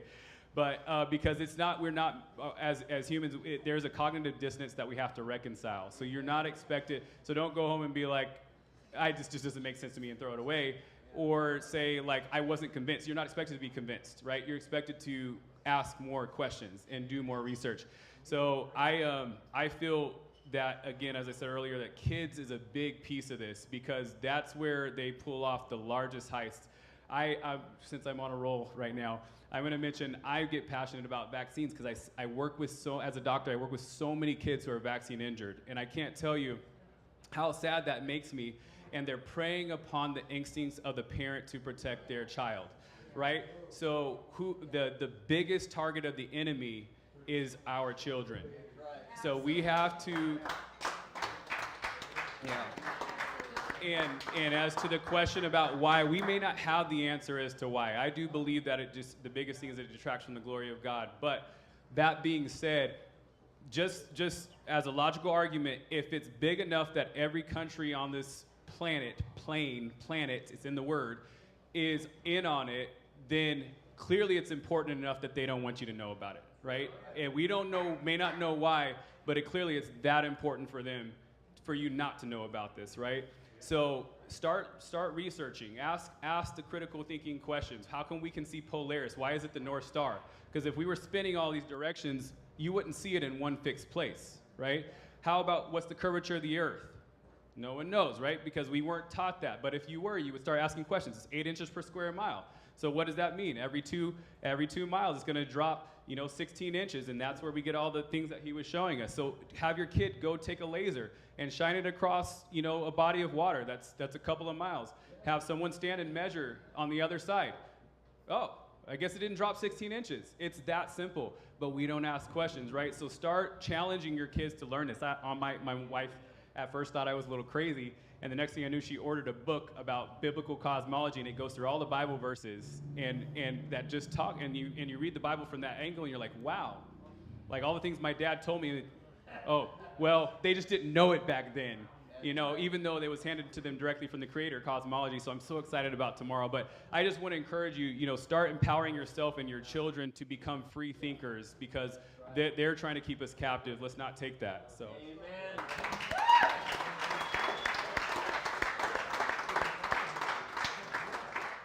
We have a few more questions for sure, but I just wanted to point out that for me, all I want is the truth. Jesus is the truth, right? So if somebody can come and refute all of this as being total nonsense, I want to hear it. And so we put out opportunity to debate Austin. Nobody took it nationwide. We offered a $2,000 reward locally for any pastor to come debate him, and nobody took it. There are pastors locally who have put out written statements that they have determined, based off their research, that there's no merit to this, biblically, historically, or scientifically. They have put it in writing, and they've given it to me personally. And they refuse to show up to debate and tell us the reason why. I want to know the truth. If it's the truth that, we're on a ball spinning 66, all the 666s and everything, bring it. Bring the truth. That's what I want. But nobody would do it. So I'm saying what we're going to do is we're going to crowdfund as much money as we need to get whoever How about Danny Faulkner? We're gonna crowdfund 10 grand, 10 grand, 20 grand. Don't worry, I'm not asking you guys to do it.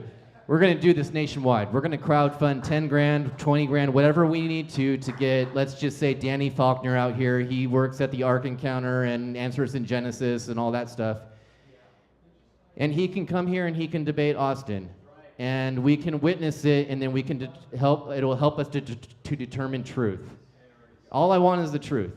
And I think if we all get together and the nation gets together and we put money towards it, we can crowdfund where he would be so pressured to come here because it'd be like 25 grand to the charity of his choice. And all his followers would say, you better show up to this debate because you say the earth is a ball, so do it. Hey, and if he can come and he can prove it and he can show it, great. That's what I want. I want the truth.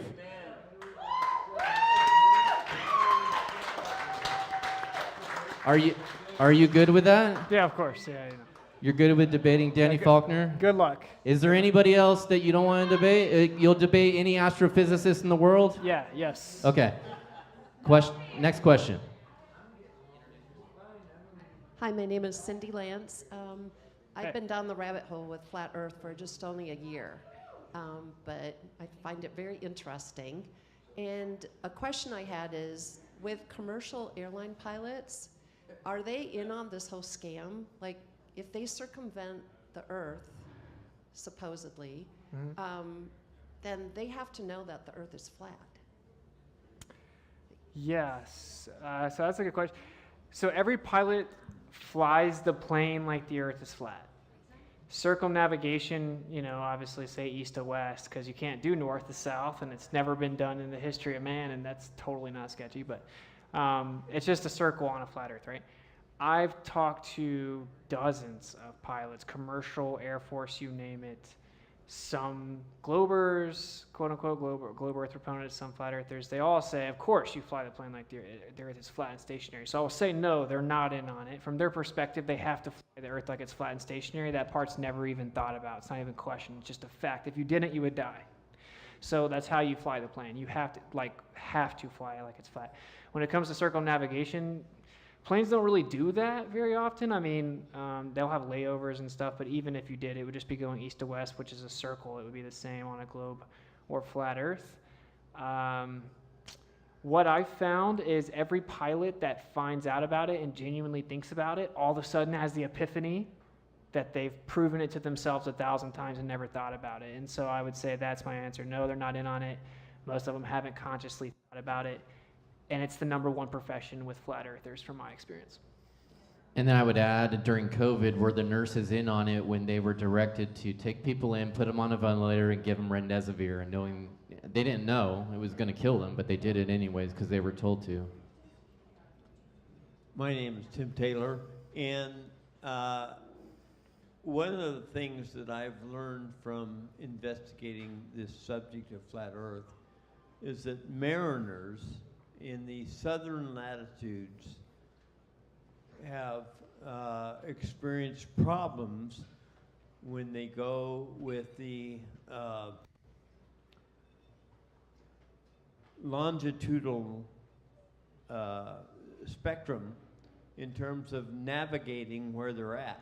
Mm-hmm. And when they do that on a global perspective, they end up being off course.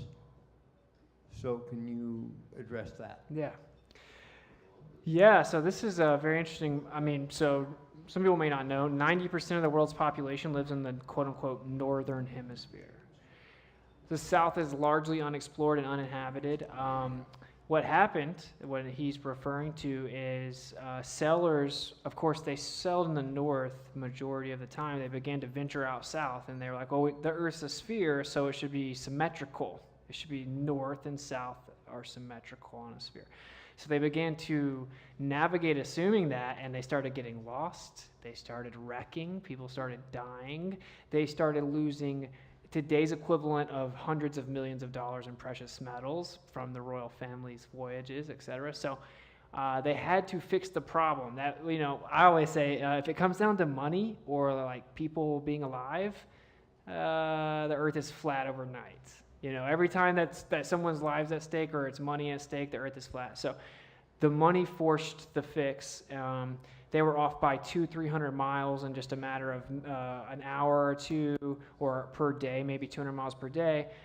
The world's most revered and respected sailors were all getting lost in the South.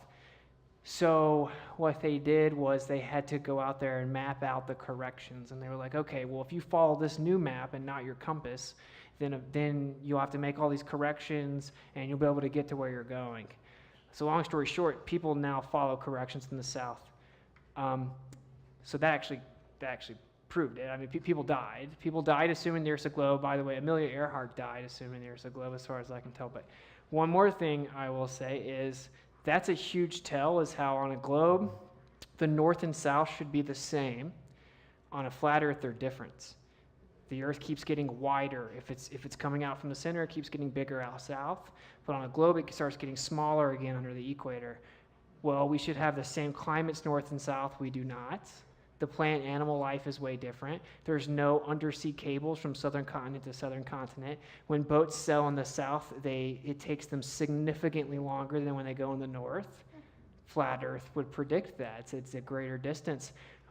Again, when they traveled in the south, assuming symmetry, it didn't work. The magnetic field doesn't show symmetry, and the list goes on and on. The south is different than the north. They've gotten away with it because most people don't live in the south, and then they drew a circle called the 60 south latitude, said you can't go past it. So, yeah, I would say look into it. You may be surprised. Hey, Austin. There's so many questions that pop up that people want to know when it comes to, if they're new to flat Earth, they've just not been exposed to it, no matter what the circumstances are.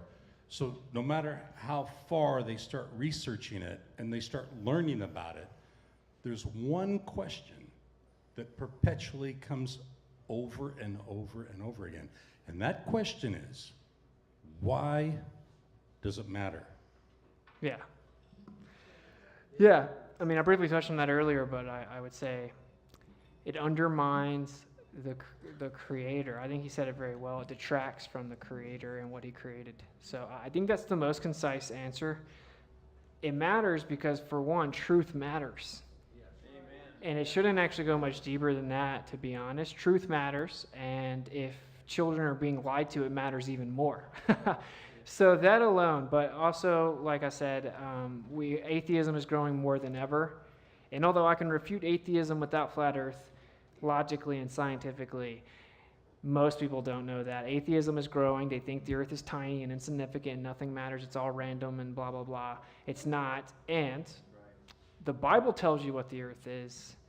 They told you the Bible's wrong. And so it leads people away from the Bible. They won't even consider it.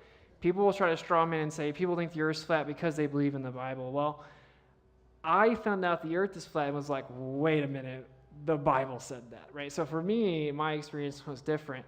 Either way, my belief isn't just about that, but the point is that it is literally accurate when it comes to creation. It's undermining it. It undermines creation and what you made. So we did kind of address it earlier, but it's always worth going back over that. But long story short, truth matters. They're lying. They're misleading children. Strong people need to speak up on behalf of women and children and stop being little cowards. Amen.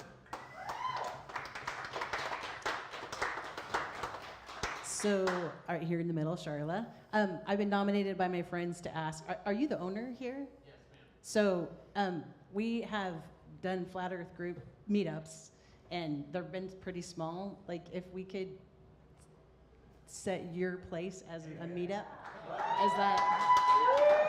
and then we'll have a little bit more exposure and wanting to get together more often or something. Flat Earth, there you go. But then I do have a couple questions for Austin. So you talked about the gyroscope. I was going to ask about that. The mechanical gyroscope on a plane. Like, I have looked for a video, like showing somebody doing that. Have you seen or heard of that you could point us to? No, it doesn't exist. So, I mean, like somebody just taking one and then showing that it doesn't flip. And that's definitive game over, yeah. So we're trying to set that up. charter a private plane, have a bunch of engineers, different mechanical gyros, so there's no questions asked, documented many angles, travel a few hundred, maybe 1,000 miles. The gyroscope has to tilt as you move and then flip over if the Earth's a ball. If the Earth is flat, it's not going to do that. What they claim right now is there's something called pendulous vanes, and they claim that it corrects for it as it's tilting. Well, we've pulled the data from the pendulous vanes, which, by the way, is very difficult to do and I think technically illegal. So, because it's blocked by Honeywell. Honeywell owns almost all of them, and you're not allowed to pull the data. We pulled the data. It did not correct for 8 inches per mile squared. So, hate to break it. Spoiler alert. But yeah, that is a good test. We want to do it. Yeah, so that's pretty much the answer to that. It doesn't tip like it should. Okay, and then my other question is, this is one thing I haven't heard you talk about, and I've seen a lot of your videos. So what do you think about the theory that the sun and the moon both have a source light outside of the firmament, and then so the sun and the moon are not an actual, I don't know what they'd be, plasma inside, source light outside. And then could that explain the eclipses where that source lights maybe get in the way of each other to cause that eclipse? That's interesting. Yeah, so I think the sun and moon are apparent locations, meaning like the sun and moon we see aren't really where we see them. Even in the globe model, that's the case, where everyone's like, oh, this is crazy. It's like, no, maybe just creation's kind of wild. You're not supposed to understand it. The sun is basically individual for each observer. So you see the sun where you see it, and if I'm 100 miles that way, I see the sun for me. And even the globe model has to say this because like the sun sets way too early and stuff. So they say, oh, the sun's not really there, So anyway, so there's an apparent position of the sun and the moon, and something like that would make sense as to why. There are layers of a container, and so we see a displacement of the sun and the moon. And so could that actual source be interacting with the apparent source or something? Maybe. I've actually replicated exactly what the moon looks like with electromagnetic holography, so like a hologram created by magnetism. The craters, the cycles, the colors, the phases, all that. So yeah, I think there probably is something pretty wild going on with the sun and moon. And maybe that's it. Yeah, I don't really know. I don't know where the sources are. The scriptures say the sun and moon are inside the firmament. I think the firmament has layers. I think they're closer than the stars. And great question. I think there's only so much we're supposed to know, to be honest. All right, I'm Kathy. And has there been any recent scientific experiment done to measure the rotation or the size? Has there been any scientific recent? No, because it's just assumed to be true, So the supposed evidence that shows, now this is going to get a little technical, but the supposed evidence that shows that the Earth is spinning is people use what's called a ring laser gyroscope, and it detects 15 degrees per hour. The 15 degrees per hour is how fast the sky spins. So we see the sun and the stars, they move. So you have solar rotation, that's the sun, and you have sidereal rotation, that's the stars. They move like almost the same rates, but a little different, right? It's like a 4-minute difference. Anyway, if you take a gyroscope, you can detect that motion with interferometry, which is light interfering with each other. So you just shoot light where it interferes, and you can measure things moving that way. It's the most precise measurement ever. Anyway, long story short, they claim that that's evidence the Earth's rotating because they made a prediction with the interferometry, and then they detected it 15 degrees per hour. Now, what they don't tell you is that they also did the same exact thing to detect the orbit, and it didn't detect it. And so actually the only answer to that is that the Earth is not moving, and there is a rotation, but it's of the sky. And we're detecting the rotation of the sky, and there is no orbit.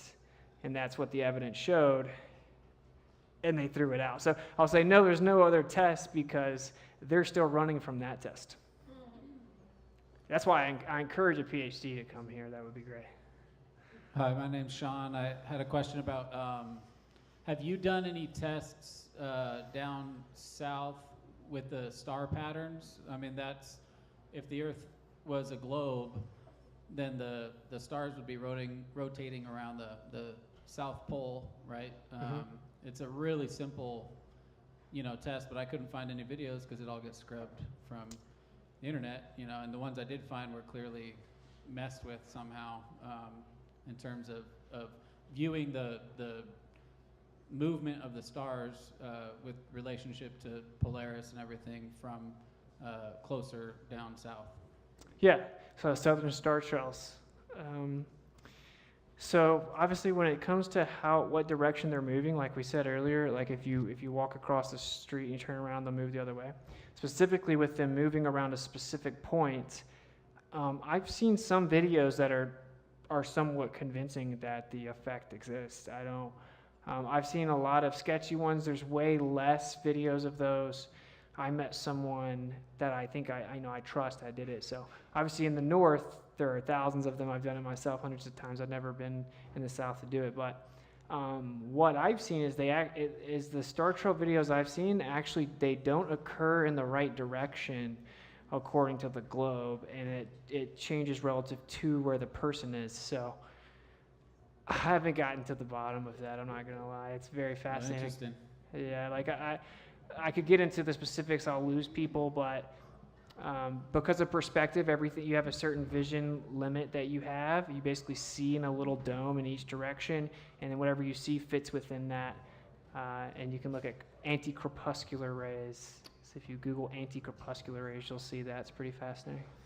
You are deep in knowing what's going on with the internet, videos, how they show up online, everything else. What are your comments about how videos about flat Earth might be being erased or not shown to people and others propped up, et cetera?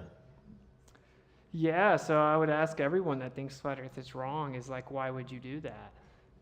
But I will say, since the beginning, okay, well, so if you don't know the history, during 2016, flat Earth was the third most Googled term in the world. And it was behind Donald Trump and Hillary Clinton. Literally. It exploded in 2015. And so they clamped down on it. And then YouTube actually had a hearing, and they said, we're clamping down on misinformation.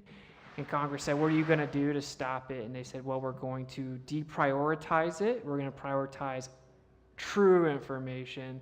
And we're going to put a little disclaimer on it. And they used flat Earth as an example. So in Congress, they admitted we're completely censoring flat Earth or deprioritizing it, prioritizing anti-flat Earth. If you look up Whitsitt Gets It, say geocentrism, which is the name of one of my streams, you're not going to find that stream, right? You're going to find 3 pages of people hating on me. So I think that's a tell that there's truth here that they don't want you to know about. They did the same thing with the pandemic, right? The exact same thing. And if they had not have done that, they wouldn't have got away with everything that they did, because truth does not fear investigation. One thing I'll say that's also wild to me, I recently found out, is this: when you're on YouTube, if you watch a video, you can go to your history and you can look at all the videos you watched, and you can search your history. If you watch flat Earth videos, they disappear from your history, and they actually replace them with anti-flat Earth videos. So tell me what's going on there. So yeah, they're very scared of this, and the reason's pretty obvious. It unravels all the lies. Yeah, my name is CJ Cassiopo, and I gotta be honest, I probably learned about flat Earth 2 weeks ago. Mark, is that right? Yep. At one of my restaurants, Mark came out and told me a little bit about flat Earth, and I thought it was crazy. I'm a PK, which some people, I'm a pastor kid, right? I gotta tell you, one thing that stuck in my brain, that if you believe the Earth is round or flat or whatever else, or recycling saves the world, or whatever, I would say the most important piece that I take away from this is that God created the heavens and earth, and when God created you were the most important creation that he ever made. He made you in his image. He made you to worship him, and at any cost, if you leave here and you don't believe it, or you believe it, whatever, believe that you were the one that he created. And if you were the one he created and you're just a speck in the universe, that's not very important. But if you were the one that he created after himself, that's got to be pretty impressive. That's got to be something to understand that you are worth his image.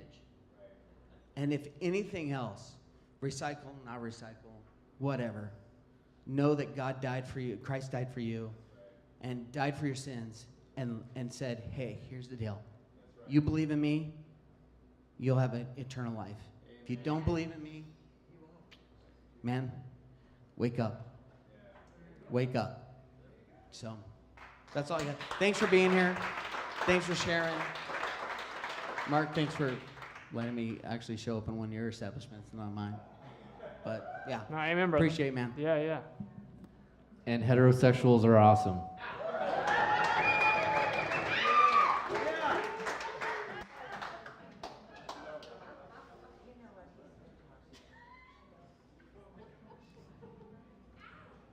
You get the award for having your hand up. Tim Taylor again. There's been time-lapse photography of the stars over the Earth. I'd like you to talk about that. Okay. Yeah, so I've done time-lapse of the stars many times. I do some astrophotography. I wouldn't say I'm like expert in any way, but anyway, you can obviously just put your camera, face it towards the north. You can press the time-lapse button on like a P900 or P1000. They're discontinuing those, by the way, for obvious reasons, but you will get star trails around the north, and that's because the stars move around Polaris. As to why they do, I would say it's because there's something called an ether, and there's a vortex in the ether, and it's causing the entire motion. Basically, everything spins around you. You're in the center. It's been measured with interferometry. It's been proven many ways. As you get closer to the sky, the measurement increases, and that doesn't work on the globe. But the most interesting thing I observed when I did the star trails, I alluded to it earlier, but I did the time-lapse of the star trails over the ocean. And according to the globe, I'm looking out at stars, and then the curvature of Earth is blocking the stars, right? So like when I look over the ocean, the stars should go into the ocean because the ocean's blocking the stars. Really, the stars are beneath my feet, according to the globe. According to Flat Earth, they're just above you. So I did time lapse over the ocean to see if that was true. Every single time, the stars do not go to the ocean; they disappear above them. So.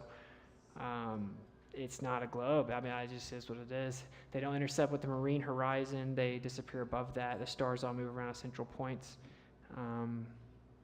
And the fact it's never changed proves that the Earth is not moving also. So.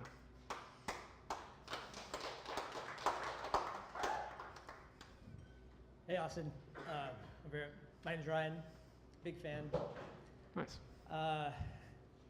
So one night I was with somebody who's not a flat earther.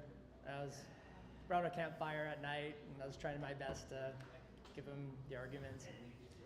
And we just looked up, and we saw some satellites going by, and I explained to him NASA's the biggest. They purchase more helium than anyone else. Mm-hmm. And I was, trying to remember everything. And we saw these things just like ripping by the sky. And he's like, okay, so if those are hot air balloons, how are they going so fast? And Mm-hmm. I didn't know how to answer it. Yeah, fair enough. I want to get your take on that. Yeah, so NASA is the biggest purchaser of helium in the entire world. They purchase roughly 90% of the world's helium. They do have a Saloon project, so they send up high altitude balloons with satellites connected to them. And the vast majority of the public doesn't know that exists. They've been caught crashing out of the sky. They go up to 200,000 feet or more. They basically create a surveillance network system that we can't see. They're completely monitoring it's basically Skynet in real life. That's a real thing. I also think that satellites exist. I don't think they exist to the extent that they say. There's not nearly as much. They're not really that needed. They're not that reliable. They have huge fleets of balloons. But satellites do exist.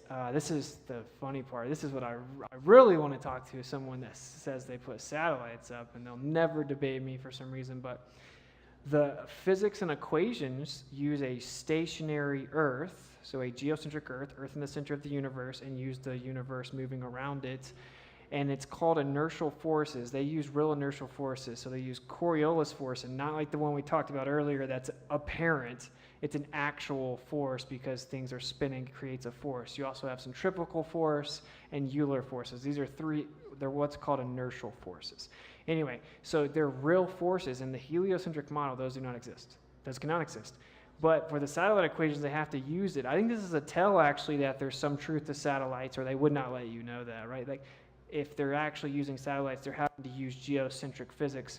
To quote PhD astronomer Richard Bow, he said, it's been proven, 6 or 7 ways this century alone that the physics and equations used by NASA to shoot and launch rockets and satellites use a geocentric universe, and if they're proof of anything, it's geocentricity and refutation of heliocentrism. And so people may be surprised to find out that the satellite equations and physics actually only work on a stationary Earth. And if you looked at that depiction I showed you earlier, you'll see that right there is the ISS trajectory over a flat Earth. That's all the satellites' trajectories, and it matches the flower of life. So that's an FE win again, actually.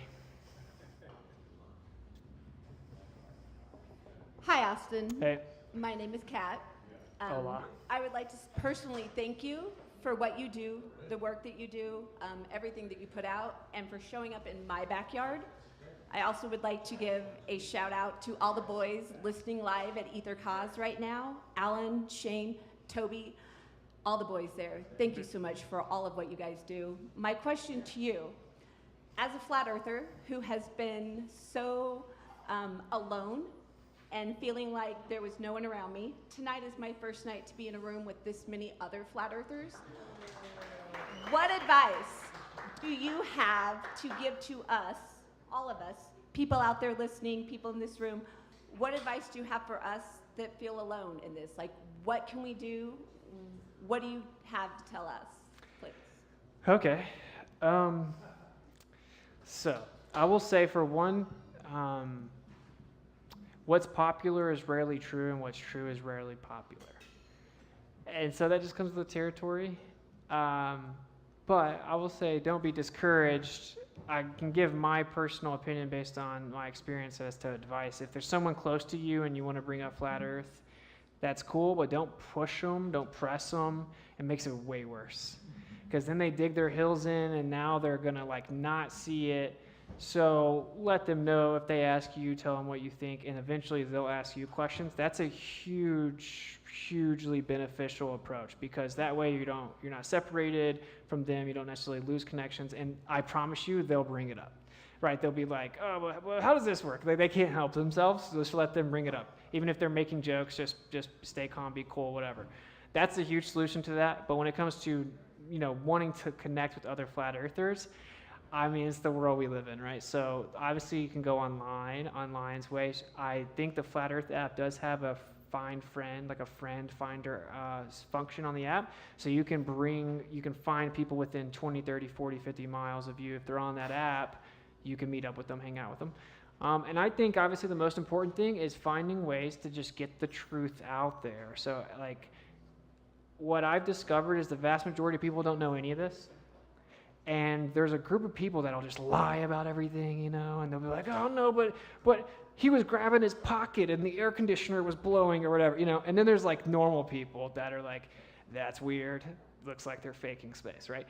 That's the normal person. And so what I've discovered in conclusion here is that most people will be honest. Most people want to know truth. Most people just haven't seen it. So just try to get the information out there and trust that they'll come around, and don't press too hard, because people get really emotional about this, and just kind of take it as a badge of honor if they revile you, and rejoice, for they did it to all the prophets before you. So. Hello again. He told me to introduce myself. I'm Charla, 5th generation Idahoan. Please tell everybody back home that Idaho's full. Idaho's cool. Yeah. 2 questions for you. One, can you talk about stars and parallax and how it doesn't exist? I only learned that very recently, and I thought that was really awesome. And number 2, what's your story, and how did you come to Flat Earth? Okay. Parallax, for those who don't know, is the idea that the Earth is, of course, spinning, tilted, wobbling, rotating around the sun, flying through the galaxy, blah, blah, blah. And that because we're moving that way over time, the stars change position, because they would have to. They should actually do it. It should be like an Etch-a-Sketch in the sky every night, to be honest. But they claim that they can measure parallax, but when you look into it, they don't. Like you said, it doesn't actually exist. the actual amount they needed to change in their model falls below like resolvability of telescopes. You can't even measure it if you wanted to in theory. And oftentimes they see them going the wrong way. So their measurements show that the stars are not moving the right way. If they are moving, it's a major problem.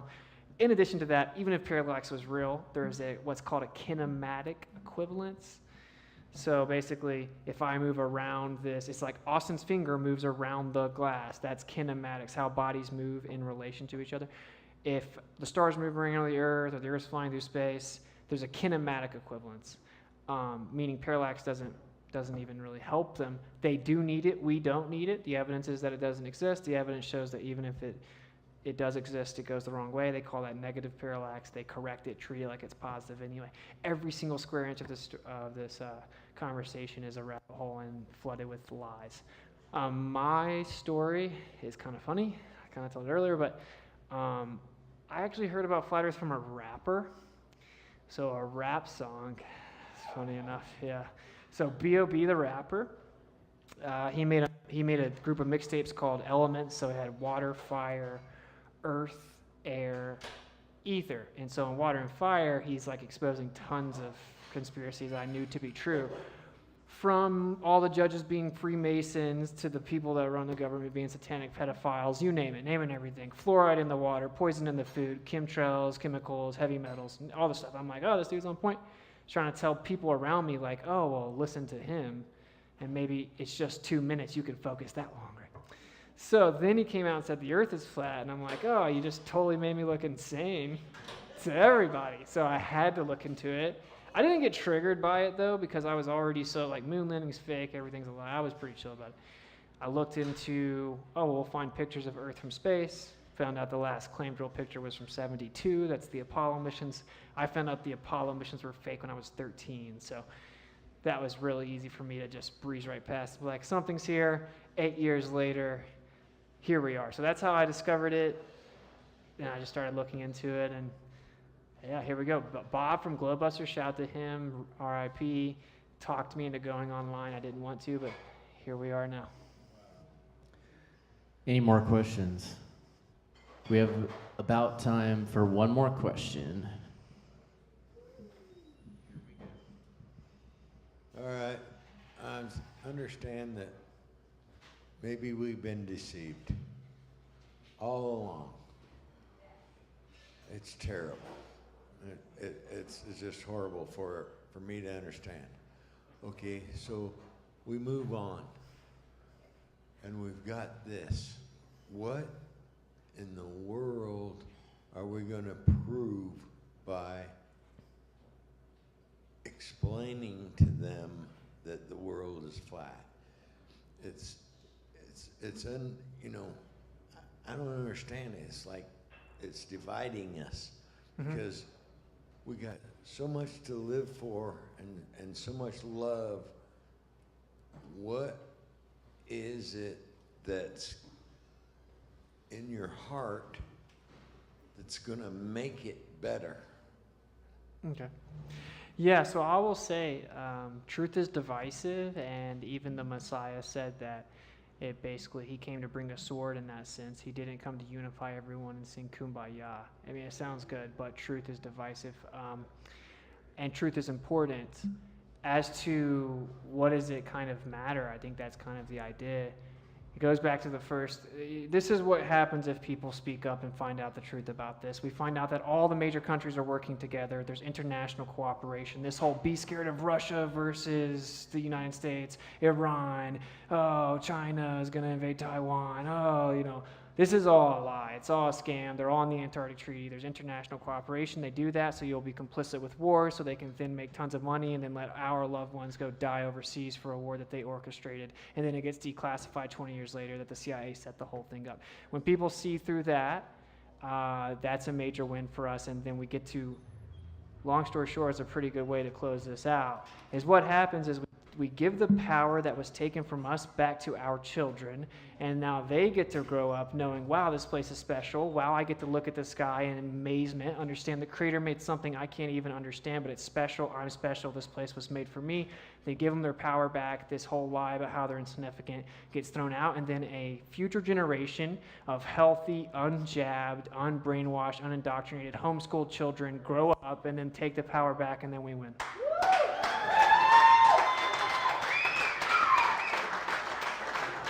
All right, last question. So, if you're here tonight, you want more of this, you'll come back tomorrow at 7:30. So he'll be do biblical cosmology tomorrow night with questions and answers after. But our last question tonight, and if you screw this up, you can do it again tomorrow night. BRAVERITAS is a word that we made up, and it means brave truth. So you put brave and veritas together, BRAVERITAS. And so if you had the ability for everybody in the United States to forcefully hear what you're going to tell them for 30 seconds, and don't go over because I'm going to cut you off, okay? If you were able to have everybody in the country be able to hear what you're going to tell them, your BRAVERITAS, your brave truth, and let's make it somewhat related to our topic tonight, what would you tell them? Okay. Truth is stranger than fiction. What's popular is rarely true. What's true is rarely popular. Vaccines are poison. All of the mainstream pharmaceutical system is made to keep you sick. Everything you've been told in mainstream public education is a lie. Look into things further. The earth is actually special and created for you. You're special. It's in the center of the universe, and you've been completely misled about everything from the fundamentals of where you live. Take your power back and investigate things as opposed to blind believing propaganda. 27, 28, 29, 30. Good job. Yeah, thank you. Hey, can everyone give a hand to Austin Whitsitt for being here tonight? Thank you guys for coming out tonight. We love you and we appreciate you. Praise God. Amen.